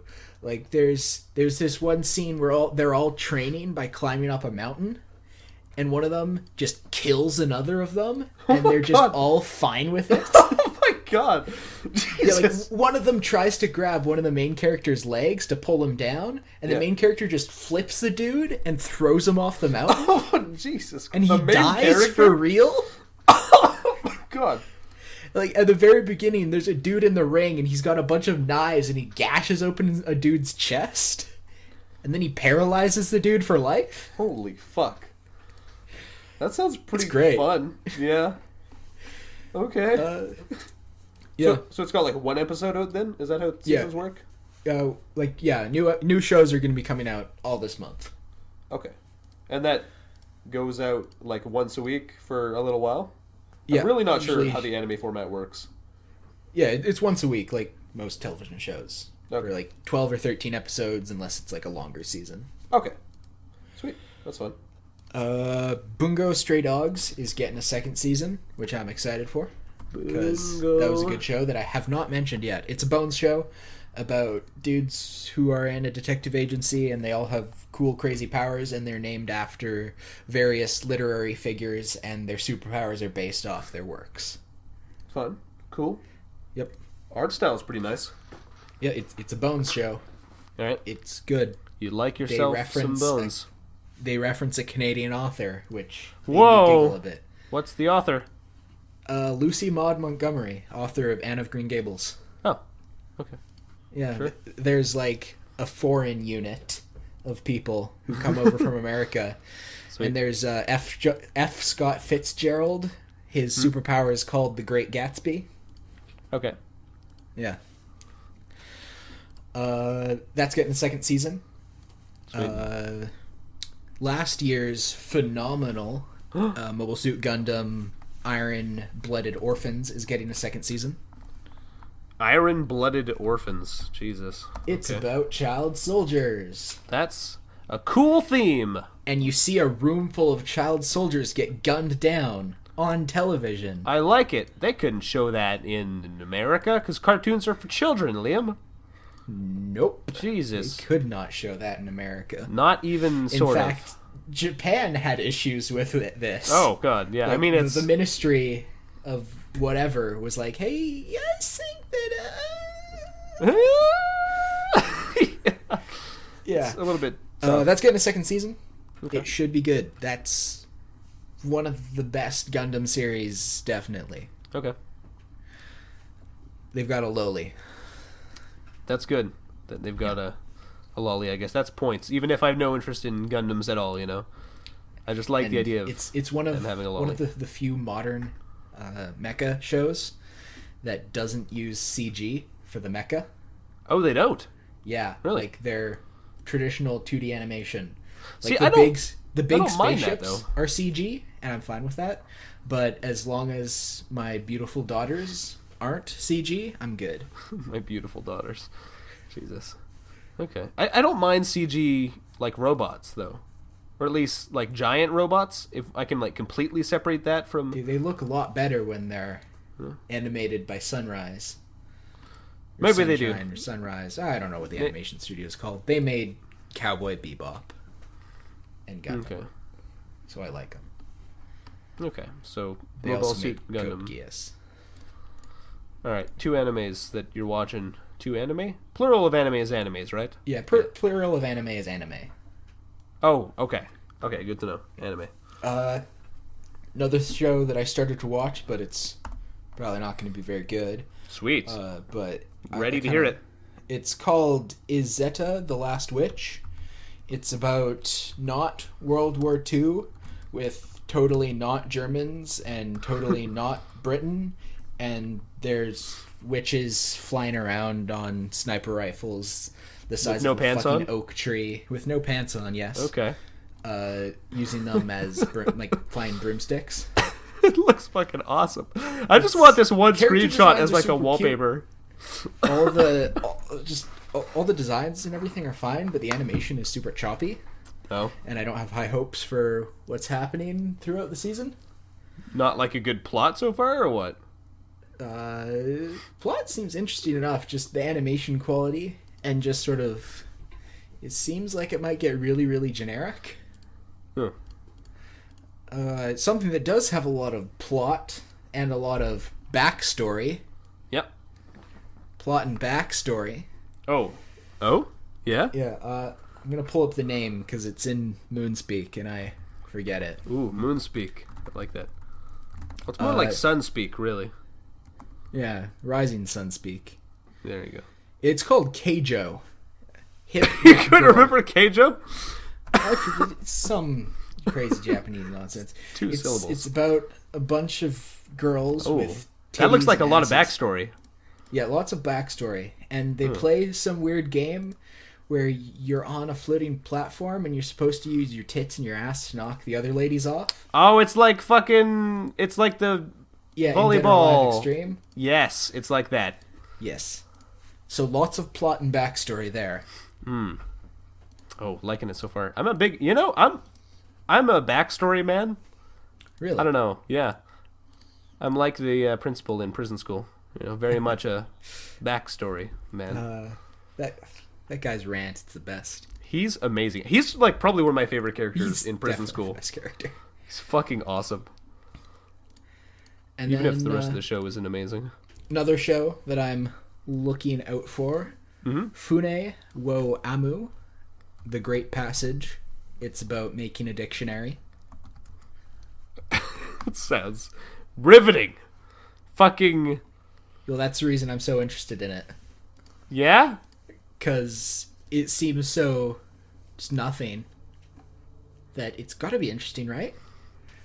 I guess. I don't know. The like 2 screenshots I'm looking look boring as fuck. Maybe something happens? I haven't watched it yet. I don't think the first episode is actually out. Oh, okay. Yeah, Are you 14th. actually going to check it out or what? I'm gonna check it out. It- I'm intrigued. Okay. I can't fathom what it would be. Like a drama, comedy, something? Probably I a don't know. drama. Let's see. A show that I think might very well be the best of the year. Ready? Yuri on Ice, which, contrary to the name, is not about a bunch of dead lesbians in a morgue. I was imagining like when they do like Disney on Ice and it's like a musical with skating, but it's like lesbians on ice. The musical. It's about a dude named Yuri who figure skates. Okay. And it's animated by Studio Mappa, which is a studio that's founded by a bunch of ex-Madhouse guys, so they're fine in my books. Sure. And the first episode is out. It's like really, really good. It looks really gay. It might not be as gay as it looks. It's probably it feels like it's gonna get super gay. Like, that's not necessarily a problem. It's not just a an problem. observation. Hell, it might be a pro, really. Yeah. I mean, this But- GIF I'm seeing right now is like the gayest thing I've seen all year. Oh yeah, with the dude naked in the hot spring holding out No. his hand. Oh my god. Wow. It got gayer by you saying that. Oh my god. Okay. Sure. If you like cute boys skating around. Well, narratively, it seems really interesting. A lot more complex than most sports anime, because that's basically what it is. Like, Okay. the main character is a bit down on his luck. He's in love with a married woman. Ooh. Been there. Overall things, not fantastic. And he's just, like, come in last place on a big tournament, and he's sort of ignored the rest of his life for the past 5 years. Yeah. And he's only 24, and people, like, the media are asking him, so, are you retiring this year? Jesus. Yeah. Fuck. That's too bad. So things aren't going out too well for him, but it's going to start getting better because... Victor showed up naked at his parents' hot springs and asked him to be his student because he wants to coach him. Is that this blonde kid? That's the blonde kid is Or is the blonde kid... blonde kid is Russian Yuri. Glasses boy is Japanese Yuri, the main character, and then Victor is the white-haired dude What? Why is there a Russian Yuri? because Yuri is a Russian name, like, you know, fucking Yuri Gagarin, the first man in space. Oh, no. What? I thought Serious? the first... Hold on. What? You wanna finish Oh that my sentence so God. I can tell you why you're wrong? I don't. I'd rather not. That what? Really? Fuck. Yes. I've never. I don't think so. What the fuck? Russian Sunday is the first human to journey into. Okay. Because I guess in my head I'm always like, well, Buzz this- Aldrin and Neil Armstrong. but they're the moon people, Moon Men, yes. moon men, not spacemen. Because I went. Moon Man. Yeah, oh, it's a good song. Yeah. Good show. It's very good. You, although I feel like being first man in space is not that much less interesting than Man on the Moon, you know? Yeah. Like, why don't I It's know that just much that- about this guy? That fucking capitalist propaganda trying to hush this Soviet hero. That's true. That's probably what it is. That's Also, actually everyone like, knows probably. that the boss was the first person in space, The boss. and that's how she got super cancer The boss. from Metal Gear Solid 3. Okay. Did you know that Super AIDS is a real thing? Super AIDS is a real thing. Super AIDS is a real thing. I just want to put this out there to anyone on the internet who thinks that it's not a real thing. You're wrong, and it's really bad. And if two people with AIDS have sex, they can make Super AIDS, and then it can be really bad. Yikes. On the subject of Super AIDS, Yeah. the last show that I want to talk about this season, Drifters. Ooh, Drifters. Sounds like Cars. It's not about cars. That's okay. What is It is. The reason I'm so excited for it is because it's based on a manga by the creator of Hellsing Okay. that had less effect than I hoped it had. Do I know Helsing? Maybe. Hellsing's really good. If you Okay. have like 20 minutes or less, I think the first episode's 10 of your time, look up Hellsing Ultimate Abridged. Helsing But- Ultimate. Yeah, Hellsing Ultimate was like, so Hellsing TV was the original anime adaptation and it wasn't fantastic, but Hellsing Abridged was like a series of OVAs that followed the plot of the manga and is really, really good. Yeah, but so this is Drifters is based off a manga by Kota Hirano, and it looks real snazzy. It's by Hood's Studio, Hoods. who have made nothing but some fairly high quality smut. Okay. But from what I've seen in like the PVs, like I actually went out of my way to look at the promotional videos because this looks super cool, and I like Kota Hirano's art style. It's really not something you see often. Like, just look at their eyes. It looks super cool. It's sort of like death game type scenario where a bunch of famous people throughout history, after they died, they made a contract with this dude, and they get reincarnated into this like fantasy world. All right. Like, the main character is a famous samurai from the something era. Mm-hmm. I forget the Shogunate? Shogunate? Maybe. Yeah, he's a famous Japanese man.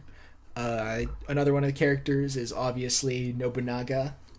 The bad guy, the group of bad guys, was organized by Hitler. Oh, fuck. Like for real Hitler? Or? Yeah, like for real Hitler. Oh, shit. Like, for real Nazis were in Helsing. Okay. Oh, damn. There's a scene where the Nazis, they bomb London, and there's an aerial shot of a fire in the shape of a giant swastika in London. That's awesome. Well, in the context of the manga. And in Helsing Ultimate Abridged, during that scene, they play War, What Is It Good For? That's pretty deep, man. Pretty deep. Also, the Nazi leader in Helsing Ultimate Abridged has a really good monologue. Yeah? Talking about war. And what it's good for? Yes, what it's good for. Huh. Interesting. It looks... Actually, And my African-American colleagues, they're asked for a drug test. Race war. Drug war. What was that? And he just starts listing off just different types of war. Okay. I mean, there's all kinds of war, in life. Yeah.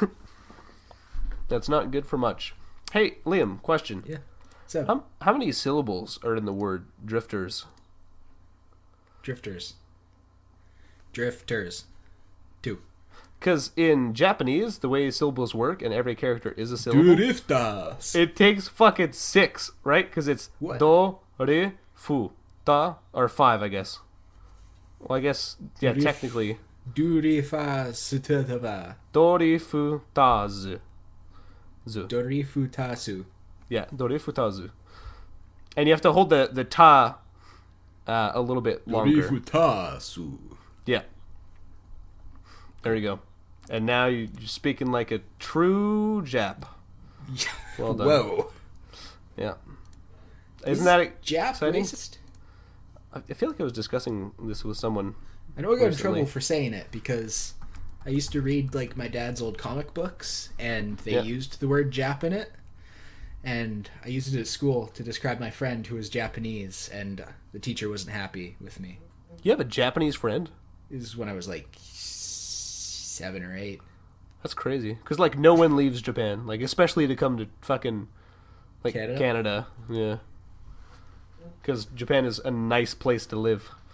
Yeah. Is the word Jap derogatory? Here we go, japantalk.com. Or I should try to find the Yahoo Answers. Okay, Come sorry. on, we gotta hit that. Sorry.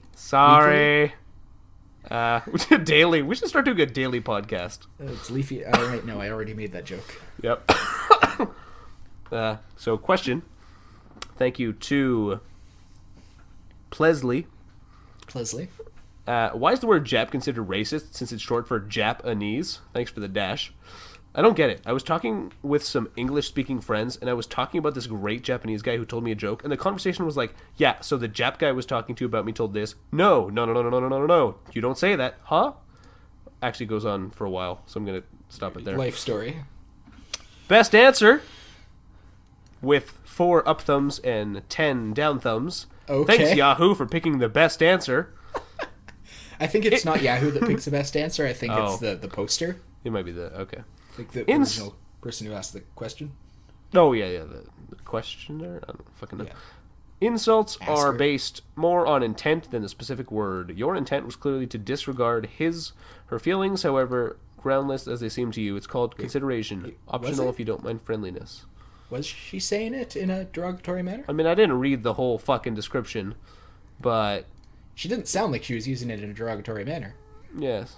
And I was talking about this great Japanese guy who told me a joke. Yeah, so the Jap guy I was talking to told me about this. Not really, yeah. She's just talking about someone having explained something. So why did she select it as the best answer? Maybe I'm wrong. I don't know. Here's another answer. This one's got 5 up thumbs and 1 down. Okay. Jap was a word used to refer to the Japanese military during World War II. The word was always used in a derogatory way and is now seen as derogatory because of it. So I guess people just used to use it in a bad way. Okay. Like anti-Japanese. So It's like the same reason that still we can't say the N-word. yeah. It's interesting. I can't believe how words work like that. Because like Jap, I mean, I don't feel bad when I use it. Yeah. Because it's on much different scale than the N-word. I can But, bleep like, it out if you want to say it. I can't. Like it feels wrong. Like saying a certain word actually is like almost painful, you know? How is that a thing? I'm fine with like saying it in context. What's the context? Well, like if I'm talking about a Quentin Tarantino movie, Okay. or like quoting something, I'm not going to censor myself because of that. Yeah. But like, wouldn't call someone a nigger. No. Well, of course not. I don't think you would. Not someone that you didn't. Yeah, Like I might call my friends, because yeah. well they're all white. So Well, you don't know Akinlolu, but a friend of mine Nope. from elementary school, judging by his name, I'm pretty sure you can tell how much melanin he's got in his skin. not I don't remember which one melanin is. Lots of melanin. Lots of melanin. Okay. Well, Sorry. Thank you so but much. we use that casually because we're friends and it's not an insult. Okay. Sure. That makes sense, you know. It's a strange thing. It's almost like you can't compare Jap and the N-word because it's like the Japanese don't call each other Japs, right? No. You know, but it's like the N-word is it's like this is our word. Like it's almost like that's unique to the black community, I guess. You know? Well, like, In that- you know how, like, the whole gay, like, oh, we're queers. Like, we've reclaimed the word queer. Because, like, queer used to be derogatory, because, like, it means weird. Yeah. Yeah. But also I guess they've reclaimed that Yeah. in a way, but not on the same level, I feel. You know? And it's not like queer is like the Well, word. like, gay culture just isn't as prevalent in, like, North American culture as, like, black culture is. Yeah. So, I guess. And but hard like to compare, like, the amount of usage. I guess it's not very easy, no. Like the N-word is such a based on Grand Theft Auto 5, which I assume is 100% accurate to real life. Basically, yes, a bunch of British people seeing how they think America is. Like any fucking interaction, you know, between two black people, you're gonna have like a dozen N-words. Yeah, dropped. you're gonna have a dictionary know? worth of them. Exactly. A very There's dictionaries with a dozen words. like the ones you get in, like a fortune cookie. Of you know? course. It's like that. Yeah, it's peculiar. Like Oh, so speaking of fortune cookies, I got another one of those island sodas today with Oh, like yeah, the yeah, things. yeah. It was a good one. It was ginger beer flavored, okay. and it like tasted like ginger, like the ginger that you get on your Chinese food. Like it was spicy. It was Nice. really good. So the thing on the inside of the cap, it was nonsense again. It looked like reggae lyrics. What were the lyrics? I'll go get the cap. Give me a sec. God damn it, Liam. I thought you were ready to drop them. Oh, Jesus. Alright, I'm going to have to drop a sick beat for Liam, so I'll just practice now while he gets the cap.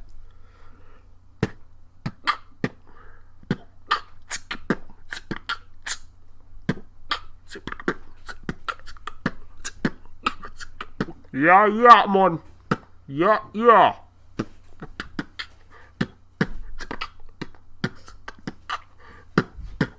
Hopefully that's enough for him to play while he's listing off the thing here. When he comes back to edit this, it'll be great. He's gonna love it. Okay, I'm back. Yeah. What's up? Okay. Sorry for Magadog. Turn round and bite ya. Could you say that without the accent so I could hear what you're saying? No, that's how it was written. What? What is it? What? Sorry for Maga. I don't know what Maga is supposed to be, but Maga dog, turn round and bite you. Sorry for Maga dog, turn round and bite you. Maybe this is a thing. I'm gonna look it up. Sorry for Maga. 4 is. Oh! Sorry for Maga dog. Meaning, oh shit. Time for Jamaican proverbs. All right. It's a Jamaican proverb. Nairaland.com. Oh, I think it is from a song. Yeah? Was I right? Or I guess I don't know. Or am I racist? Sorry. Hold on. Let me control F here. Sorry. There we go. Sorry for Maga dog turn around bite you. Meaning, when you help a scoundrel, he will still do bad things to you later. There you go. Fun fact of the day. What does Maga mean? Well, I think like a Maga, like a bad dog. Is it like mangy? Maga meaning Maga Ministerio de Agricultura Ganado y no. I don't think that's the right answer. What is MAGA and what does it mean in relation to Donald Trump? Okay. What? MAGA, Make America Great Again. There you go. Sorry for Make America Great Again, dog. It's MAWGA. Oh, shit. There's a different spelling on the one I was get looking at. you better results. Things Jamaicans say, November 14th, 2011. Okay. People in... No, this is just another description of what that saying means. Urban Dictionary, thank you. All right. Hit me. Meaning skinny or thin in an unhealthy manner. So like mongrel. Kinda, it's mongrel. So kind of like mongrel mangy. dog. MAGA. Sure. Okay. Sure. It's a weird coincidence. I was actually looking at a Wikipedia article on Rastafarianism right before I bought this soda. It's fate. Why? Well, like I was doing the research on the whole slave thing, and black people. Yeah. Well, no, Natural they're not. They're not black people. They are. I don't think so. Jamaicans? I think they're like technically not black people. What are they then? I don't know. Like I think Caribbean. I think you have to say like Caribbean. They're black though. The whole like Rastafarian thing is like, yo, Ethiopia is dope. And Jesus was a dude with a mustache who exists. Oh, I wish Jesus had like a thick fucking mustache. That'd be awesome. Oh my god. Are Jamaicans black? Alright, let me just check real quick and I'll give you Are we double dipping on the Yahoo answers? No, it's all good. Afro-Jamaican. Wikipedia. Afro-Jamaican. Are Jamaicans of entirely... Okay, so I guess a lot of Jamaicans are of predominantly African descent. Yeah, because like a lot of the slaves got brought over and like sort of integrated into that area of the world. Okay. Oh, approximately 2.7 million. Oh, okay, so the vast majority of Jamaicans are of African origin. Yeah. Okay. Well, Thank you. In South America, a lot different from North America. The African people were a lot more integrated into everything. Like they weren't subhuman. That's nice. As they were in North America. Yeah. Like they interbred with white people and the natives a lot. And so that's why a lot of like South American, like Brazilian people are a lot darker. Oh, because they're like partly black. Yeah. Okay. I didn't really know that. Yeah. But yeah, because in North America there were like subhumans, so like white people didn't bang them because that's just fucked up. Mm-hmm. Much the opposite today. For example, in my own household, half the people living here are fucking mixed. Yeah, the mulattoes. Yeah, mulattoes. Well, Liam, I feel like we're getting pretty far. We're almost at 2.5 hour mark in the podcast here. And I was just loading up a story about John Quincy Adams. Oh, okay. I'm joking. I could tell one, but we're 2.5 hours in. Okay, all right. And sorry. Just look up the story of, let's see, what was the boat called? It's a really interesting story. John Quincy Adams, 6th President boat. of the United States of America. It's the Amstrad or something like that. A bunch of slaves. They killed all the people on the boat that were enslaving them. Oh, fuck. And when they landed on Long Island, the president at the time, Martin Van Buren, he called for the case to be escalated to Supreme Court. And thanks to John Quincy Adams and his rigorous defense of them, they were declared innocent on grounds of self-defense against a kidnapper. Oh, shit. Yeah, and this was in a time where it was okay to have slaves, right? Yeah. And this was the only time in history when something that has happened, and they were all they were all allowed to return to Africa. Wow. Yeah. That's really fucking cool. Mm. Fuck and yeah, John kind Quincy of Adams. Baffling. How did that go through in a time when slavery was okay? Because they were at that point, importing slaves had been declared illegal, and so slaves weren't technically allowed to be imported. Oh, and so, okay. According to the law, they'd been kidnapped, and because of that, when you're kidnapped, you're allowed to basically do whatever to escape. Okay. According to the law at that time. Yeah, at that time, I feel like that might not be exactly true today. Yeah, and so they hacked the crew to death with sugarcane knives. Fuck. And made their way back. That's interesting. I feel like that happened more often. You'd hear about uprisings on boats when you've got like a dozen white people and 1,000 blacks. On the Wikipedia page for this revolt, on the sidebar, there's just a list of African slave revolts. African slave revolts. I feel like I'd like to read up on this because it's pretty interesting. I mean, there were a lot of black people. You know what else is interesting? Getting pulled in. Do you know what else is interesting, Seb? What else is interesting? Giving us money. It is very, very interesting. In fact, you can do it at patreon.com/cyberpleasure. Yeah. It's easy. Too easy, some might say. Even a caveman can do it. If you taught a caveman to do it, he could probably do it. Probably. Because cavemen, they can't read, so I mean, he wouldn't even know what this orange button that says become a patron. The orange button? Yeah, click on it. Okay. It makes you become a patron, and then we have $1, I think. Well, you can donate however much you want. Oh, wow. That's a lot of power to the people, Liam. And if you don't want to donate to us, but you want to subject yourself to more of what we do, where can you go, Seb? Well, if you want to hear more of my things, maybe, go to youtube.com/roboseb or twitch.tv/roboseb. That both bring you to my content. Wow. Woo! Although, maybe you absolutely hate my voice and everything I do, and you are really pissed off by these coughing fits I've been having, and maybe the podcast shouldn't have been today, and you'd rather listen to Liam. Yeah, well, if you want to listen to me, I talk about things on Twitter. I tweet fairly often, I'd say. Not as often as some people, but I talk about what I'm watching at the moment, usually. What I like. I was tweeting about Valhalla, because that's a good game.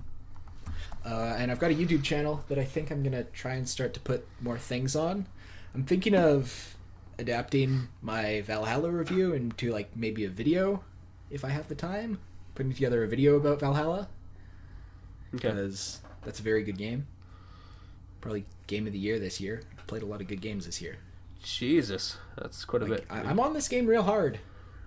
Wow, you really are. You've got a hard on for this game, you might even say. It's rigid. It's bumping against the desk. It's awkward. Oh god, that is awkward. Like, maybe you should back up from the desk a little bit. No, I can't. So we can... No? I can't go that far across the room. I'd Like, be in the rotate? Oh, just like turn yourself around a little bit? I don't know. There's no room. Do something, I'll man. hit the walls. Come on. Oh, God. Yeah. Get a penis reduction. Jesus. We need to... That's what the Patreon needs to be shifted over to. Yeah, it's for Liam's penis reduction. And if I can't afford it, I'll have to hack it off with a sugarcane knife. Sugarcane knife. Yeah, exactly. There we go. We've come... Full circle. Well, not really full circle, because we... I mean, that was pretty recent, but you know. Hey, if you want to give me money, not Seb, because you don't want to support him, I've got an Amazon Student Prime link, and if you click on that... Oh, there we go. If you click on that, it'll be in the podcast description. If you click on that, and if you're a student with a student number from your respective university, that is a fantastic institution, I bet, you can sign up for an Amazon Prime student account, and I think it's 6 months for free, and you get free 2-day shipping. That's crazy. 4 days. Liam. Holy if you live shit. in a third world country like Canada. Is it really that bad? Well, okay, so it ships within 2 days, but Canada Post, as good as Canada Post is, sometimes you get landed with UPS or FedEx, and they tend to take a little bit longer. Like, I get it sometimes, like, day 3, but that's only if it goes through Canada Post. But if it's anyone else delivering it, and when I lived in Saskatoon, pretty much it was always UPS. And so it would be usually 4 days. But that's about the most first world problem you can get. But it's still pretty good, fantastic. Right? And it's absolutely free. Yeah. Somehow, you guys do something for free, get a bonus, and then Liam gets something. $5? Yeah. Holy fuck, dude. Yeah. That's enough money for pirating Assassin's Creed Syndicate. There's no pirating in Assassin's Creed Syndicate, and that's why it's worse than Black Flag. Oh, damn. Dude, that's a good note to end the podcast on. Wow. Yeah. I like that. You should just cut out everything I'm saying right now and just stop. End it there. Yeah. That's pretty sick.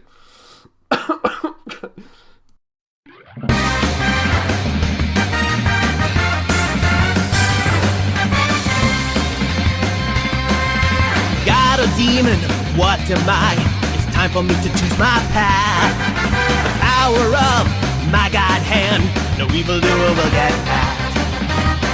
Hand to hand or fist to fist, kick the nuts or twist your wrist. God power keeps my pimp hand strong, so trust me or you won't last very long.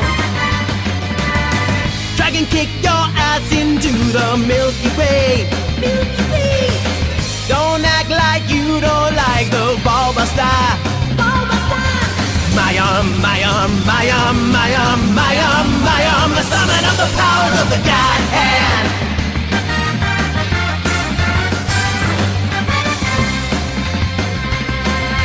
I lost a limb in a fight, but don't worry, babe, I'll be cool. The ultimate power of a god is now my secret tool. My defenses are impregnable. My style is impetuous. If it's too much, I'll grovel at your feet. I beg for mercy when I feel the heat. Jaw-dropping attacks from my roulette wheel. Apocalyptic beatdowns from the God hand. My arm, my arm, my arm, my arm, my arm, my arm, I summon up the powers of the God hand.